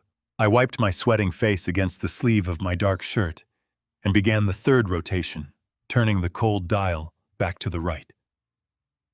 The physical pain in my lower back was screaming, my muscles cramping fiercely in the tight space, but my mind was completely focused on the mechanical lock. Click. The final tumbler locked firmly into place. I grasped the heavy steel handle and pulled upward. The heavy vault door lifted smoothly with a soft, satisfying hiss of displaced air. I clicked my pen torch back on, shining the faint beam directly down into the dark cavity. The safe was incredibly large, completely lined with fireproof material. On the left side, stacked in incredibly tight bundles, was a staggering amount of raw physical currency. Millions of dollars in $100 bills, wrapped in tight plastic bands, ready for an immediate escape. But I ignored the pile of cartel cash. My eyes locked onto a thick stack of heavy legal documents resting on the right side of the vault. I carefully reached down into the dark safe and pulled the stack of papers up into the dim light. I squinted, adjusting the angle of my pen torch to read the dense legal text. My heart sank into my stomach. They were the original property deeds to my entire estate, the official land surveys, and my comprehensive life insurance policies. I flipped through the pages with trembling fingers. Richard had not just stolen my family sanctuary to house his illicit server farm. He had meticulously drawn up highly complex transfer documents. He had expertly forged my signature across multiple notarized pages, legally moving the undisputed ownership of the massive house I built with my bare hands into a completely untraceable offshore shell corporation. He had systematically stripped away my entire life savings, my legacy, and my physical home. I was legally ruined, utterly penniless on paper. The absolute depth of his betrayal was staggering. He stole my home, terrorized my daughter, and planned her execution the moment she became a liability. A violent fury replaced the shock in my chest. I placed the forged property deeds back down onto the stacks of currency. I needed to see what else he was hiding. I shined my beam deeper into the vault, illuminating the bottom corner. Tucked away by itself, resting beneath a silver false bottom plate, was a single manila folder. It looked frequently handled. I pulled the folder into the pale light. My blood ran cold. I stared at the bold lettering printed across the top tab. It was not a corporate ledger. It was not a cartel file. The folder had my name on it. I stared at the thick manila tab, my pulse hammering a frantic rhythm against my ribs. My calloused fingers trembled as I slowly pulled the heavy folder into the center of the pale beam cast by my pen torch. The paper felt strangely heavy, loaded with a dark, unspoken gravity. I flipped the cover open, careful not to make a single sound that might echo through the tight concrete subfloor. Inside lay a thick stack of pristine legal documents, completely uncreased and bearing the official seals of several major international financial institutions. I adjusted my small light, squinting to read the dense, highly technical text covering the very first page. It was not a corporate ledger outlining illicit cartel transactions or offshore bank accounts. It was a comprehensive, ironclad life insurance policy. My eyes scanned down the page, landing directly on the primary beneficiary line. Richard had listed himself as the sole recipient. I quickly flipped to the second page, holding my breath as I searched for the insured party. The name printed in bold ink was mine. I turned to the third page and my heart completely stopped. There was a secondary, entirely separate policy attached to the main document. The insured party on this second binding contract was my daughter. I stared at Sarah's full legal name, feeling a wave of absolute nausea wash over me. My eyes immediately darted to the bottom of the pages to find the final payout figures. The numbers printed there were absolutely staggering. The comprehensive policy covering my life was valued at exactly $10 million. The policy covering Sarah was valued at $15 million. My son-in-law had quietly, systematically taken out $25 million in secret life insurance on us. I felt a cold, paralyzing dread spread through my entire chest. The massive money laundering operation, moving billions of dollars for the South American cartel, was incredibly dangerous, but it was just his daily corporate job. It was a highly lucrative side hustle designed to build his illicit network and secure his violent resources. The true master plan, his ultimate devastating endgame, was contained right here in my trembling hands. He was never going to just divorce Sarah and risk a lengthy, complicated legal battle over child custody. He was never going to simply walk away and leave my hard-earned family estate intact. He intended to collect a massive, untraceable fortune in perfectly clean, legally binding insurance money. He would emerge as the wealthy, tragic, grieving widower, holding full, uncontested legal custody of my precious grandchildren. I dug deeper into this dark folder, pulling out the remaining pages. Beneath the heavy insurance contracts lay a set of highly detailed architectural blueprints. I recognized them instantly. They were the original hand-drawn schematic plans I had personally drafted 40 years ago when I first built this massive house. But these specific blueprints were heavily modified. Someone had used a bright red marker to circle key structural points across the foundation. They highlighted the primary load-bearing pillars in the basement. They circled the main electrical junction boxes. And most terrifyingly, they traced a thick red line directly along the main natural gas line that fed the custom kitchen and the heavy winter heating furnace. Beside the red circles, a series of meticulous handwritten notes detailed exact explosive yields, structural weak points, and precise ignition timings. Richard had not just hired the cartel to launder their dirty money. He had specifically contracted their ruthless structural engineers to design a flawless, completely deniable accident. The comprehensive notes detailed how a gradual, undetectable leak in the primary gas line would quietly fill the lower levels of the house with highly combustible vapor. A simple remote electrical spark would ignite the massive gas pocket, instantly vaporizing the load-bearing pillars and collapsing the entire heavy structure directly onto the bedrooms above. The brilliant, deeply evil perfection of his plan completely took my breath away. A massive residential gas explosion leaves absolutely no forensic evidence behind. The intense superheated fire destroys all traces of foul play, masking the exact source of the initial ignition. The local police and fire investigators would quickly write it off as a tragic, unavoidable domestic accident caused by aging municipal infrastructure. My son-in-law was deliberately turning the beautiful, secure sanctuary I had spent my entire adult life building into a massive, burning crematorium for my family. He was going to completely erase Sarah and me from the face of the earth, using the very foundation I poured to crush us. I stared at the execution order in absolute, unadulterated horror. I turned to the very last page in the folder. It was a digital work order stamped with a highly encrypted cartel authorization code. My eyes locked onto the scheduled execution date printed at the very top of the page. It was scheduled for tonight. The VIP business dinner upstairs was not just a simple financial meeting to discuss money laundering logistics. It was an ironclad, highly public alibi.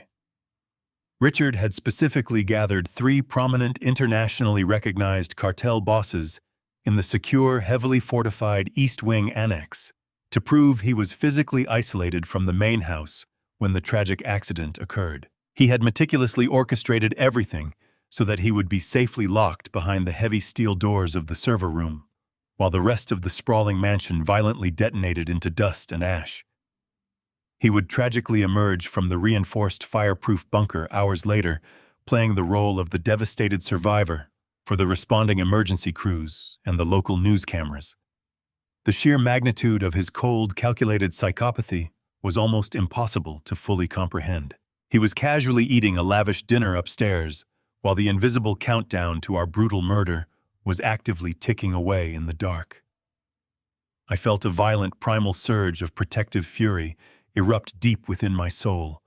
I hastily shoved the thick insurance policies, the modified architectural blueprints, and the deadly execution order back into the manila folder.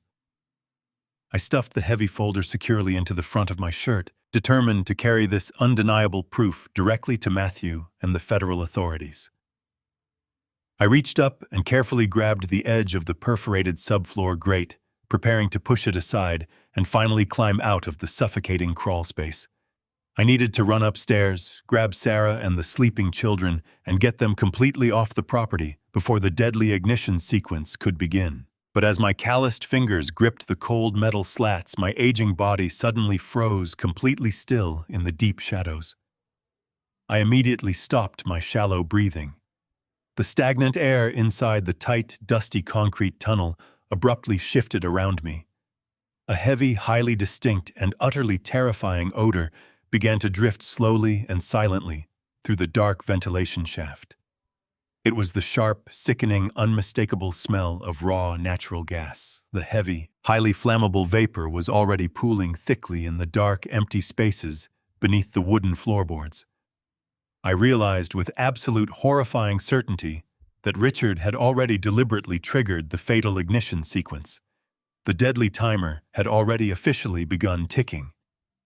Now, the pungent stench of raw natural gas burned my throat. It was not a slow, accidental leak. It was a deliberate high-pressure flood pumping directly into the foundation. I calculated the terrifying physics with clinical precision. Based on the cubic volume of the basement and the concentration of the vapor stinging my eyes, the volatile atmospheric mixture would reach critical explosive mass in less than 20 minutes. Any stray spark a refrigerator compressor kicking on, or the remote detonator Richard had installed, would instantly vaporize the entire estate. Panic is a useless, fatal emotion. I did not allow it to enter my mind. I was not a helpless old man trapped in a maze. I was the master architect. I poured every yard of concrete. I framed every wall. I knew the hidden arteries of this house far better than Richard ever could. I slipped the folder containing the insurance policies and execution orders into my jacket. I grabbed my pen torch and pushed myself away from the open floor safe, sliding my body deep into the narrow, dust-choked maintenance duct that ran parallel to the primary server room. The galvanized steel groaned softly under my weight. The air inside the shaft was growing thick and heavy with the toxic gas. Every breath I took made my lungs ache and my head spin, but I forced my joints to move faster. I crawled forward on my elbows and knees, ignoring the sharp metal screws tearing deep into my flesh. I navigated the pitch-black labyrinth solely by muscle memory and pure willpower. I reached the central junction box beneath the formal dining room. The heavy, muffled sound of Richard laughing with his cartel guests filtered down through the floorboards, just inches above my head. They were oblivious to the massive bomb ticking beneath their polished shoes. I swept my tiny beam of light across the complex array of copper pipes. I instantly spotted the sophisticated sabotage. A sleek digital solenoid valve had been spliced directly into the main gas manifold. A blinking red light confirmed the valve was locked open, dumping raw gas. I reached out to rip the wires free but stopped myself just in time. The cartel engineers were not amateurs. The digital valve was clearly wired with a tamper failsafe. If I cut the wrong wire or tried to force the digital switch closed, it would immediately generate a localized spark. It would detonate the house right then and there. I needed to bypass the digital sabotage entirely. I reversed my direction in the cramped metal duct, crawling backward until I reached the main vertical utility drop. I squeezed my broad shoulders through the narrow opening, sliding down the rough concrete wall until my boots hit the deepest corner of the underground cellar. The concentration of gas down here was incredibly dense, forming a suffocating, invisible fog. I scrambled across the dirt floor, my lungs screaming for clean oxygen, until I reached the heavy iron pipe that breached the outer foundation wall. This was the primary underground municipal intake valve. I had installed it 40 years ago. It was heavy, primitive, and completely mechanical. I grabbed the large rusted iron wheel with both hands. I planted my boots firmly against the solid concrete wall for maximum leverage and pulled with every ounce of physical strength I possessed. The ancient valve fought my desperate efforts. The oxidized iron tore violently into the palms of my hands, shredding my skin. Warm blood flowed freely down my wrists, making my grip dangerously slick. I let out a low, guttural growl through my clenched teeth. I channeled every single ounce of protective fury directly into my bleeding, calloused hands. The heavy iron wheel suddenly gave way with a loud metallic screech. I spun the massive valve hard to the right, forcing the heavy internal gate closed. The loud hissing sound echoing through the copper pipes instantly ceased. The massive influx of raw natural gas stopped entirely. The explosive threat was completely neutralized. I collapsed against the cold dirt floor, gasping desperately for air. My hands were bleeding, my muscles completely exhausted, but my mind was operating with crystal clarity. I sat up and retrieved the encrypted mobile phone and the decryption drive I had pulled from Richard's server. I connected the drive to the phone using the adapter cable Matthew had provided. I quickly opened the encrypted messaging application. The screen illuminated my bloody hands with a cold, pale light. I snapped high-resolution photographs of the $25 million life insurance policies. I photographed the heavily modified architectural blueprints detailing the bomb placement. I photographed the official signed cartel execution order bearing my daughter's beautiful face. I attached the massive digital file containing the entire downloaded cartel server database to the same message thread. I typed out a brief, highly detailed tactical summary of the neutralized gas trap and hit the send button. The secure application encrypted the massive payload and transmitted the undeniable catastrophic proof of Richard's criminal empire directly to Matthew and his waiting federal strike team. The digital snare was permanently closed. Richard's financial network, his money laundering operations, and his elaborate murder plots were completely exposed. But the federal strike team was still miles away. The local police were unaware of the highly trained, heavily armed cartel mercenaries actively patrolling my property. The immediate danger was still incredibly real. I opened a new message window. I selected Sarah's contact number. I needed to get her and my grandchildren completely out of the blast radius before Richard realized his brilliant trap had failed. I kept my instructions remarkably simple and absolutely urgent. I typed the message with painful, bleeding fingers. Grab the kids. Go to the neighbor's house. Don't look back. I hit send, watching the small delivery confirmation appear on the glowing screen. I pushed myself up from the dirt floor, ignoring the burning pain radiating through my body. I tucked the encrypted phone and the thick manila folder securely back into my jacket. The toxic scent of the trapped gas still hung thickly in the air, but the countdown to total annihilation had been permanently aborted. I walked silently up the wooden basement stairs, moving with the cold, lethal precision of a shadow. The heavy silence of the massive house pressed down around me. Sarah and the children were quietly slipping away into the safe, protective darkness of the neighborhood. The innocent bystanders were finally removed from the battlefield.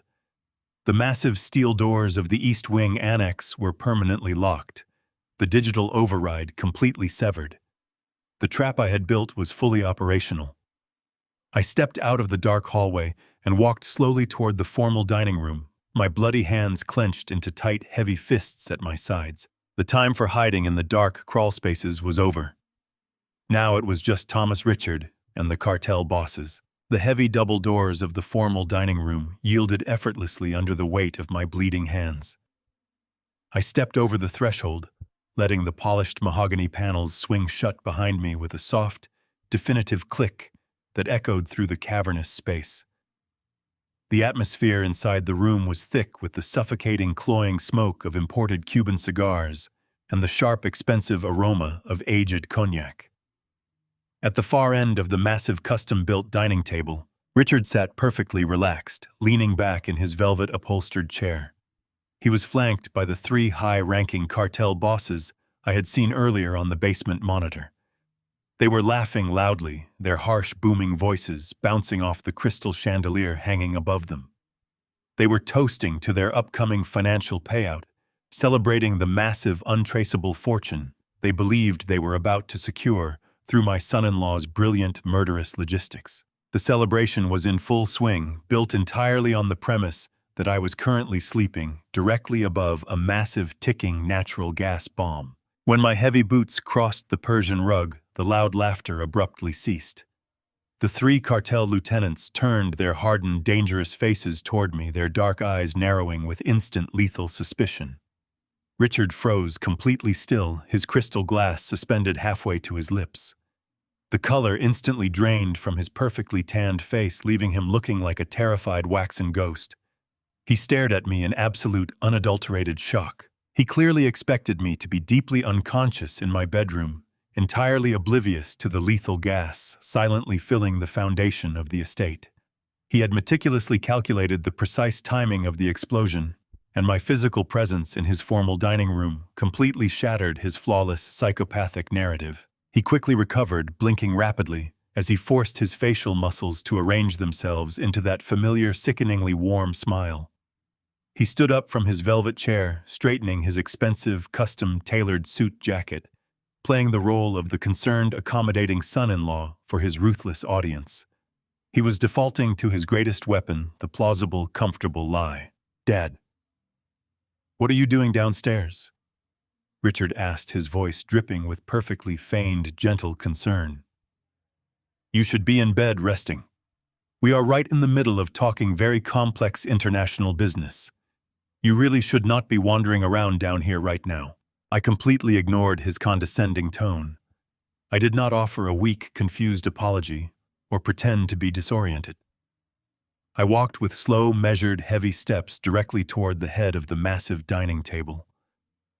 The three cartel bosses watched my every single movement, their hands casually dropping beneath the edge of the mahogany table, undoubtedly resting on the grips of concealed weapons.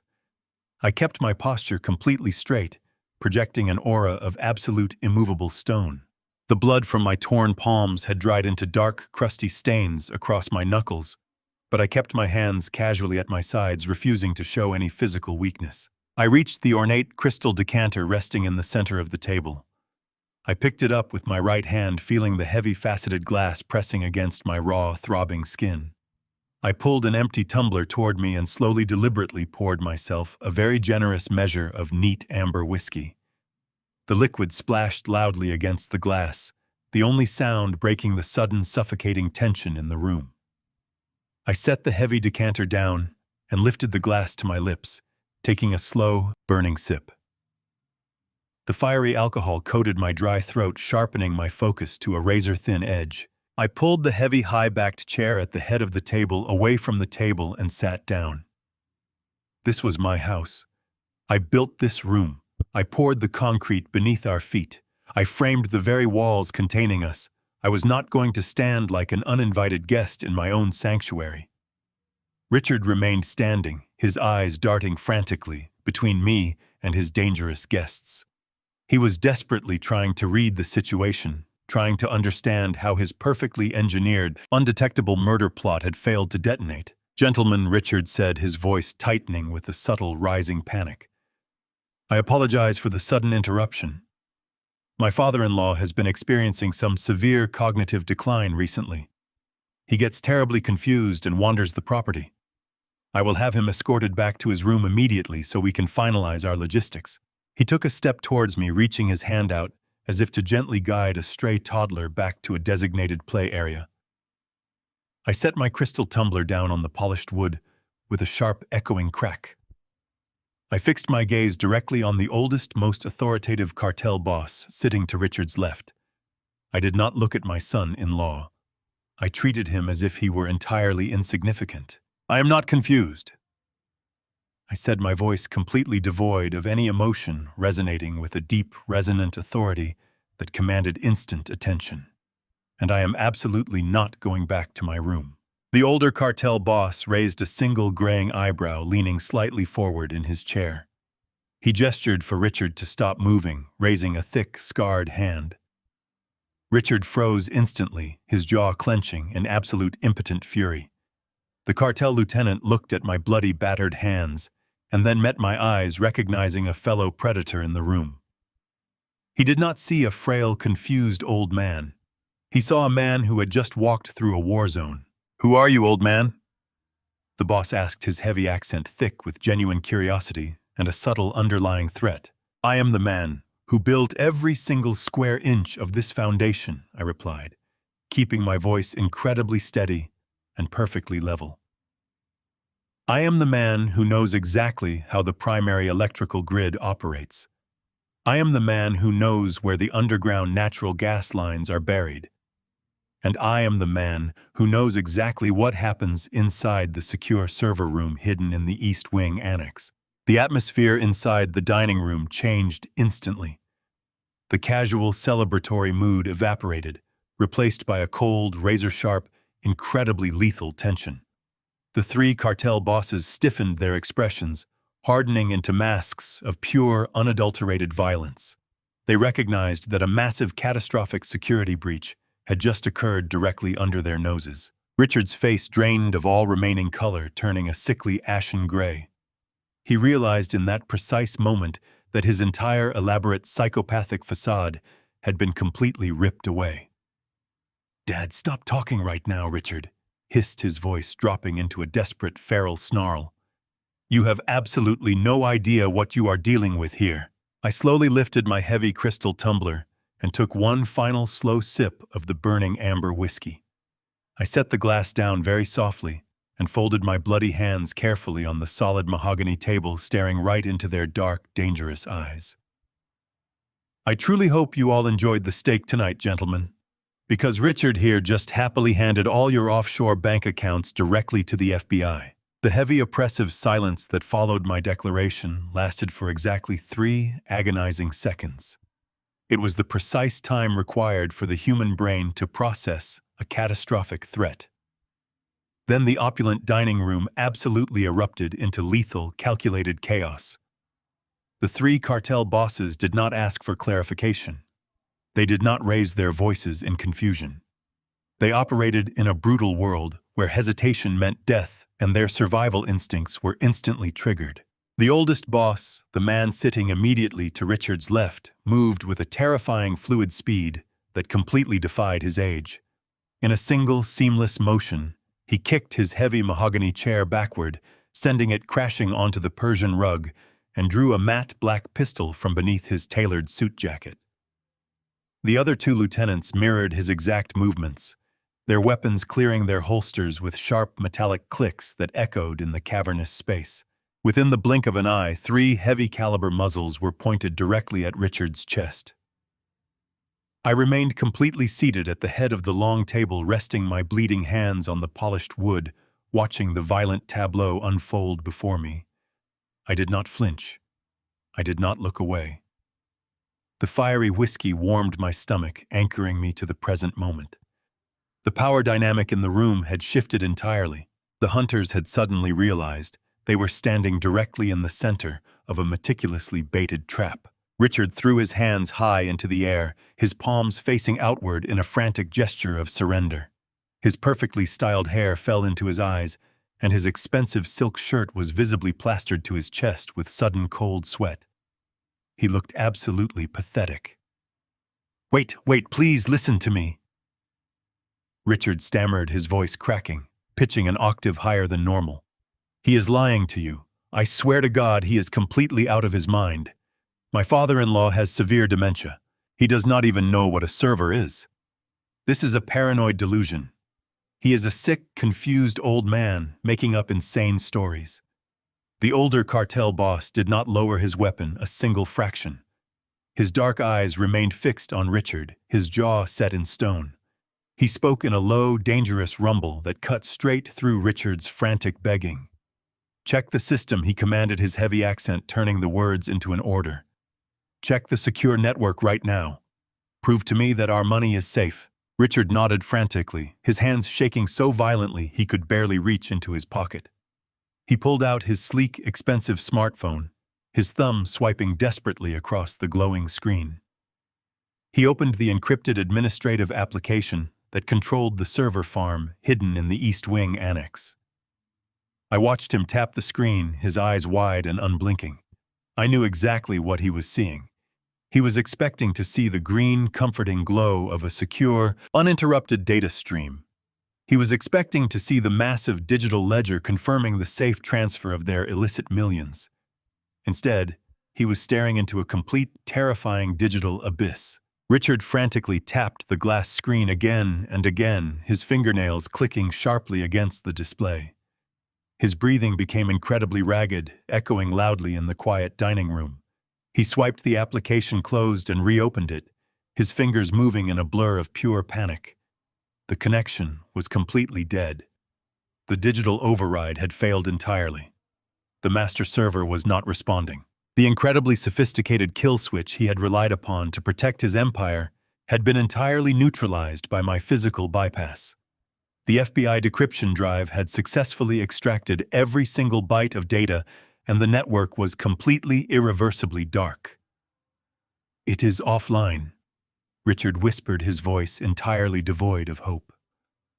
"The main server is not responding to the ping. The entire local network is down." He looked up from his phone, his eyes darting wildly toward the East Wing annex. He took a hesitant step toward the heavy dining room doors, his mind desperately calculating a way to physically access the server room and manually trigger the heavy explosives. He needed to activate the gas detonation. He needed to erase the evidence. "Do not take another step," the oldest cartel boss ordered, stepping directly into Richard's path. His weapon remained leveled squarely at Richard's face. "You brought us here to inspect a secure fortress. You guaranteed our absolute financial safety. And now you tell me the network is offline while your senile father-in-law claims the federal authorities possess our bank records. Explain this to me right now, Richard, or I will paint this beautiful dining room with your blood."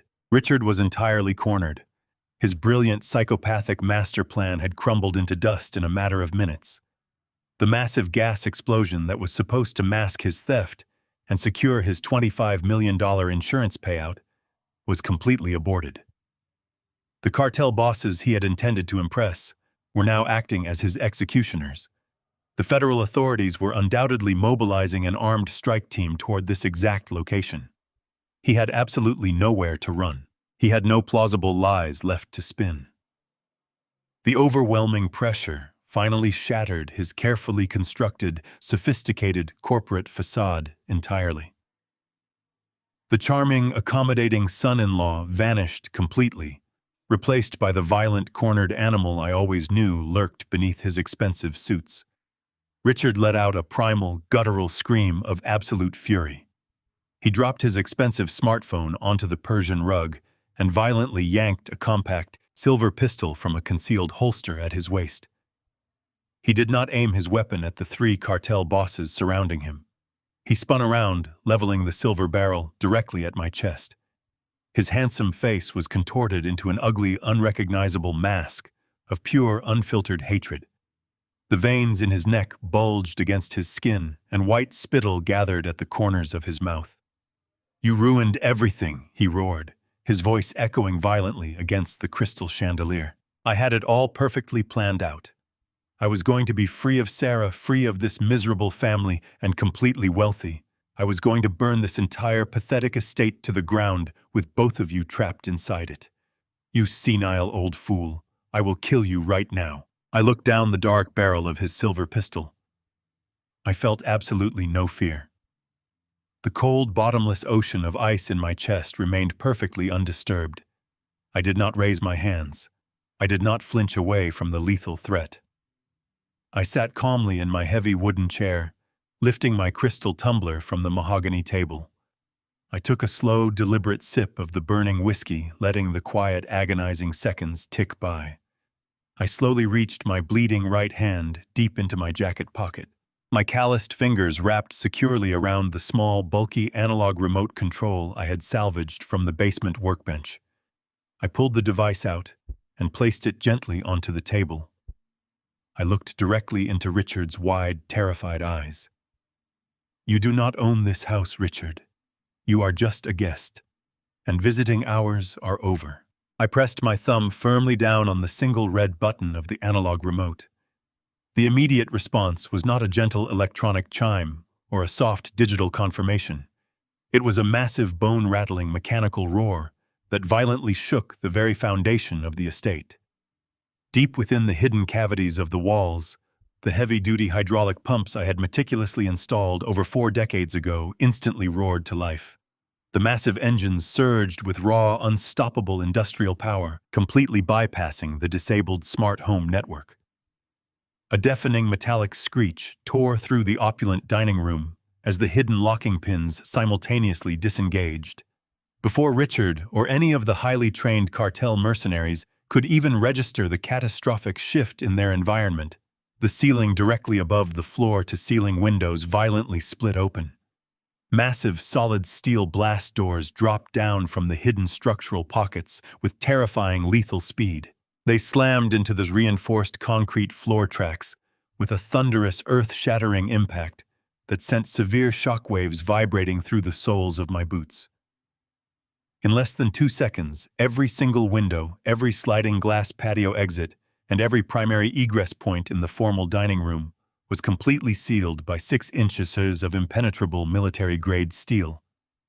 The opulent, brightly lit space was instantly transformed into a hermetically sealed, inescapable vault. The 3 cartel bosses physically stumbled backward as the heavy steel plates sealed them inside their highly honed survival instincts, entirely overwhelmed by the sheer brutal mechanics of the trap. The oldest lieutenant immediately raised his weapon toward the heavy steel plates covering the windows, his dark eyes wide with genuine, unadulterated panic. He reached into his tailored suit jacket and pulled out his encrypted satellite phone, desperately attempting to contact his heavily armed perimeter security team. I watched his thumb frantically press the emergency dial button, but the glowing screen instantly displayed a stark red connection error. The analog remote in my hand had not just triggered the hydraulic doors. It had simultaneously engaged a highly localized military-grade signal jamming array hidden directly within the dining room chandelier. The intense electromagnetic field completely blocked all cellular networks, satellite uplinks, and wireless frequencies. They were entirely cut off from the outside world, completely deaf and utterly blind. The heavy, oppressive silence of the perfectly soundproofed room amplified their rapid, terrified breathing. Richard stood completely frozen in the absolute center of the Persian rug, his silver pistol still gripped tightly in his trembling hand. He looked wildly around the impenetrable steel walls, his brilliant, psychopathic mind failing to process the sudden, overwhelming reality of his permanent confinement. He finally tore his panicked gaze away from the solid steel doors and swung his weapon back toward me. But I was no longer sitting at the head of the heavy mahogany table. In the brief, chaotic seconds when the blast doors had violently descended, I had calmly stepped backward, moving smoothly into the recessed alcove surrounding the kitchen entryway. I pressed my palm flat against the decorative wooden paneling, triggering the secondary mechanical release. A thick, seamless sheet of high-impact ballistic glass slid smoothly out from the reinforced doorframe, locking securely into place directly between the dining room and the kitchen corridor. I stood perfectly still on the safe side of the transparent partition, holding my crystal tumbler of whiskey. 40 years ago, when I designed this massive estate, I built this specific security corridor as a specialized safe room parameter to protect my family from severe external threats. I never could have imagined that the ultimate threat would be the very man who married my daughter. Richard stared at me through the thick ballistic glass, his chest heaving with deep, ragged gasps. The veins pulsed dangerously against his temples. He rushed toward the clear barrier, raising his silver pistol until the dark muzzle was pressed directly against the center of the heavy pane. "You are a dead man, Thomas!" Richard screamed, his voice muffled and distorted through the heavy soundproofing of the thick glass. "You cannot keep us locked in here. My men will tear this entire house apart to get me out. I will bury you in the burning rubble." He did not wait for a response. His finger squeezed the trigger in a rapid, blind fury. The sharp, explosive reports of the silver pistol echoed violently inside the sealed dining room. The heavy-caliber bullets struck the ballistic glass directly in front of my face with terrifying velocity. But the military-grade barrier did not shatter. It did not even crack. The flattened lead projectiles simply bounced off the impenetrable surface, falling harmlessly onto the polished hardwood floor like worthless metal pebbles. Richard fired again and again, emptying the entire magazine into the glass, in an absolute hysterical frenzy. The empty weapon clicked uselessly, the slide locking back over the smoking chamber. He pounded his bloody, bruised fists against the thick barrier, screaming a string of incoherent, guttural curses. The 3 cartel bosses did not join his futile, pathetic assault. They clearly understood the terrifying absolute finality of the mechanics surrounding them. The oldest lieutenant slowly lowered his encrypted satellite phone, his dark eyes turning away from the steel doors and locking directly onto Richard's back. The predator had officially become the prey, and the wolves in the room were looking for someone to blame for their impending doom. I watched the cartel boss raise his heavy black pistol, aiming it squarely at the back of Richard's head. I took a slow, deliberate sip of my whiskey, enjoying the sharp, burning warmth as it traveled down my throat. The fiery liquid provided a profound, comforting contrast to the cold, absolute justice unfolding before my eyes. The master manipulator, the man who had ordered my daughter's execution as a simple business transaction, was finally experiencing the pure, suffocating terror he had inflicted upon my family. He was completely out of moves, entirely out of lies, and utterly out of time. The heavy steel vault had successfully neutralized the immediate physical threat, completely isolating the deadly criminals from the vulnerable outside world. Suddenly, a high, piercing wail shattered the quiet night air outside the estate. The distant rising scream of heavy emergency sirens cut through the darkness, multiplying rapidly as they rushed toward the isolated property. I turned my head slightly, looking out the narrow hallway window toward the long gravel driveway. The thick forest canopy was instantly illuminated by a massive pulsing sea of flashing red and blue strobe lights. More than 50 heavily armored federal cruisers and specialized tactical vehicles were tearing through the main gate, sliding aggressively across the manicured green lawn. The heavy, rhythmic thud of armored boots immediately surrounded the front porch. The final spectacular act of Matthew's orchestrated raid had officially arrived. I set my empty crystal tumbler down on the hall table and listened intently. The massive synchronized assault force swept rapidly into the grand foyer, their heavy weapons raised and ready for immediate confrontation. The echoing shouts of federal agents commanding total compliance bounced off the high vaulted ceilings, signaling the absolute end of Richard's brief criminal empire. The heavy synchronized thud of tactical boots echoed through the grand foyer, completely shattering the pristine silence of my home. I stood securely behind the thick ballistic glass, sipping my whiskey, as the highly trained federal strike team swept through the luxurious corridors I had designed. Through the clear partition, I could see the reflection of intense tactical flashlights, cutting through the shadows, their bright beams dancing across the expensive artwork and polished marble floors. The three cartel bosses and my son-in-law remained trapped inside the sealed dining room, their faces pale and slick with panicked sweat. They could hear the overwhelming force moving systematically through the house, clearing every single room with ruthless efficiency. The oldest cartel lieutenant finally lowered his useless weapon, placing it carefully onto the mahogany table. He raised his scarred hands in quiet, resigned defeat, knowing that any act of violent resistance would only result in an immediate fatal response from the heavily armored federal agents. Richard, however, was completely unraveling. He paced like a frantic, cornered animal, his eyes darting wildly across the impenetrable steel blast doors and the thick, unyielding glass separating us. His chest heaved with rapid, shallow gasps, his immaculate suit completely ruined by his own terrified perspiration. He raised his silver pistol again, his hand shaking violently, but the absolute futility of the gesture was glaringly obvious even to his fractured mind. The massive house I had built to protect my family had successfully transformed into an inescapable steel-reinforced prison. A heavy hand rested firmly on my shoulder. I turned my head slightly, finding my son Matthew standing right beside me in the narrow maintenance corridor. He was wearing a dark, heavy tactical vest over his tailored suit, his federal badge gleaming sharply in the dim light of the hallway. He looked at the bloody, torn flesh of my hands, his jaw clenching with a mixture of deep concern and immense pride. He did not ask if I was all right. He already knew the answer. We turned our collective attention back to the reinforced glass, watching the trapped criminals pacing inside the dining room. "They are completely boxed in," Matthew stated, his voice a low, steady rumble that commanded instant respect. "The digital payload you transmitted from the server room gave us everything we needed. We have the offshore account numbers, the encrypted transaction logs, and the explicit signed contracts for the structural sabotage. Your architectural modifications saved this entire operation." I nodded slowly, taking another measured sip of my whiskey. The burning liquid anchored me to the reality. We watched Richard press his face against the thick glass, his eyes wide and completely unhinged. He pounded his fists against the transparent barrier, screaming desperate, inaudible pleas that were entirely swallowed by the heavy soundproofing. He looked absolutely pathetic, stripped of his arrogant charm and his sophisticated corporate mask.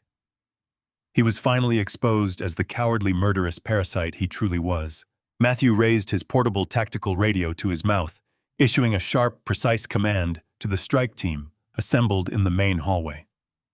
The heavy hydraulic engines hidden within the walls instantly roared to life once again.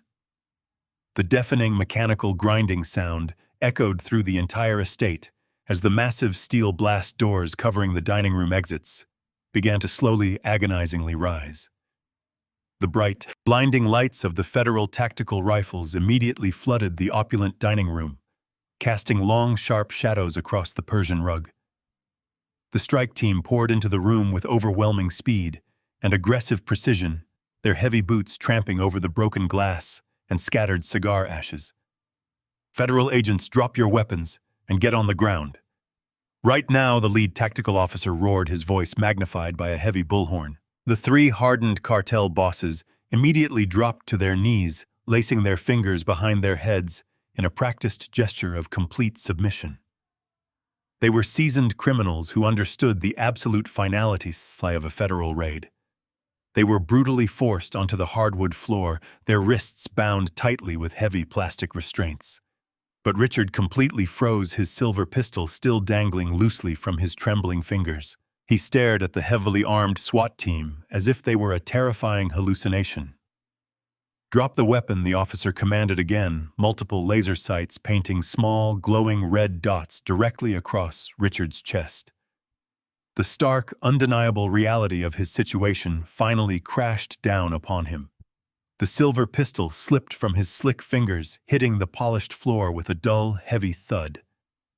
Richard collapsed onto his knees, completely devoid of any remaining dignity or arrogant pride.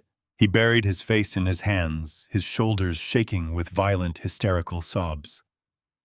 The charming, sophisticated executive who had casually ordered the brutal execution of my daughter was reduced to a crying, groveling coward.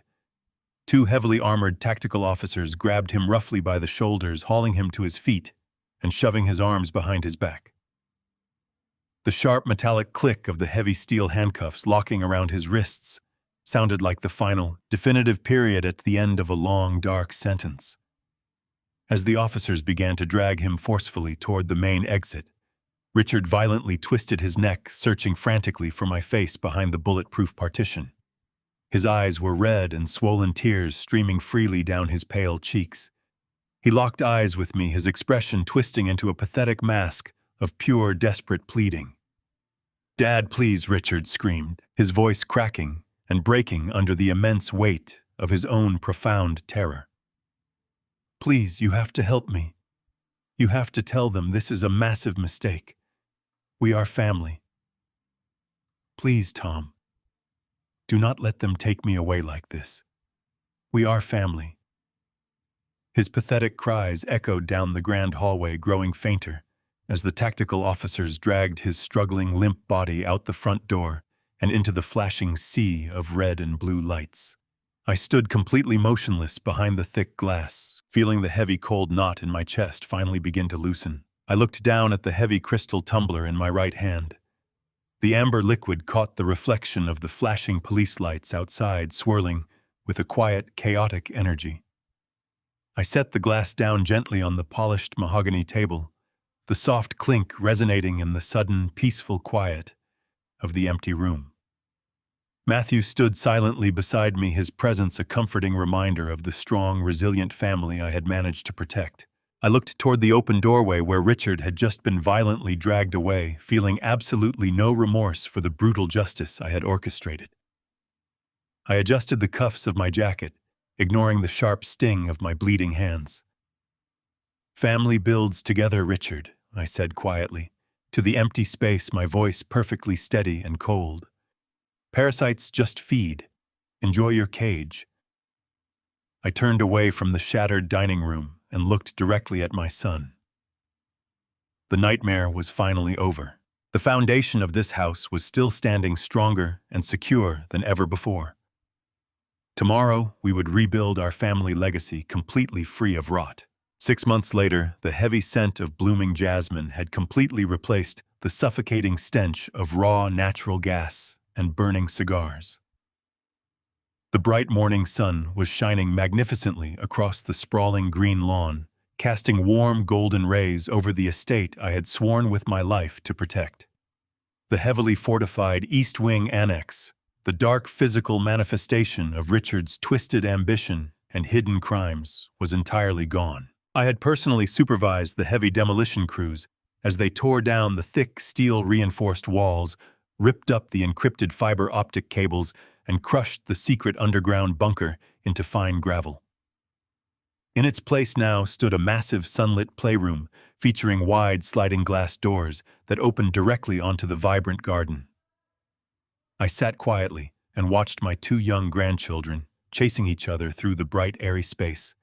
Their carefree, joyous laughter echoed beautifully in the calm afternoon air, completely erasing the dark memory of the ticking bomb that had once rested directly beneath their small beds. Sarah was sitting on the painted wooden bench nearby, a genuine radiant smile finally illuminating her beautiful face. The heavy dark shadows of constant stress, fear, and emotional manipulation had completely faded from beneath her eyes. Her professional nursing license was entirely secure, fully reinstated, and protected after Matthew and his dedicated federal team unraveled the complex web of financial blackmail Richard had systematically woven around her career. She was breathing freely for the first time in a decade, slowly rediscovering the strong, independent woman she was always meant to be. The man who had relentlessly tried to destroy her spirit, the arrogant monster who had meticulously planned to vaporize our entire family for a massive insurance payout, was no longer a shadow over her life. Richard was permanently locked away in a high-security federal supermax facility, currently serving multiple consecutive life sentences without the absolute possibility of parole. His vast money laundering network was systematically dismantled, the stolen funds entirely recovered, and his ruthless cartel associates were currently sharing his grim concrete reality. He would never see the sun shine on my property or look at my daughter ever again. I sat comfortably on the wide wooden porch, resting my calloused hands on my denim-covered knees. The deep cuts, severe burns, and torn flesh from wrestling with the rusted iron gas valve had healed into thick, pale scars. They were a permanent physical reminder of the dark night I was forced to take my family back from the brink of absolute annihilation. Matthew sat in the heavy wooden rocking chair right beside me, holding a simple glass of iced tea. His presence was a steady, incredibly reassuring force in our daily lives. We had spent the last 6 months working tirelessly side by side to clean up the massive operational mess Richard had left behind at the consulting firm. We ruthlessly fired the compromised executives, entirely restructured the financial protocols, and rebuilt the company on a solid foundation of absolute transparency and unyielding integrity. The business was highly profitable and secure, but more importantly, our family was entirely safe. I looked out at the peaceful house, listening to the gentle rhythmic rustle of the wind passing through the old oak trees I had planted 40 years ago. For a very long time, I had honestly believed that being a good father simply meant working hard, pouring a solid concrete foundation, and building a secure physical fortress to shelter my loved ones from the harsh, unpredictable realities of the outside world. I sincerely thought that providing financial wealth and daily stability was the ultimate final expression of a parent's love. But sitting here in the quiet, breathing aftermath of a terrifying nightmare, I realized that true strength requires something much deeper, something far more difficult to bear. True strength is not just about providing comfortable shelter for your family. It is about possessing the cold, calculated ruthlessness required to protect them from the wolves that wear sheep's clothing. It is the absolute willingness to crawl through the suffocating dark, tear your own hands down to the white bone, and relentlessly fight the monsters who slip inside your gates. I had welcomed a predator to my dinner table.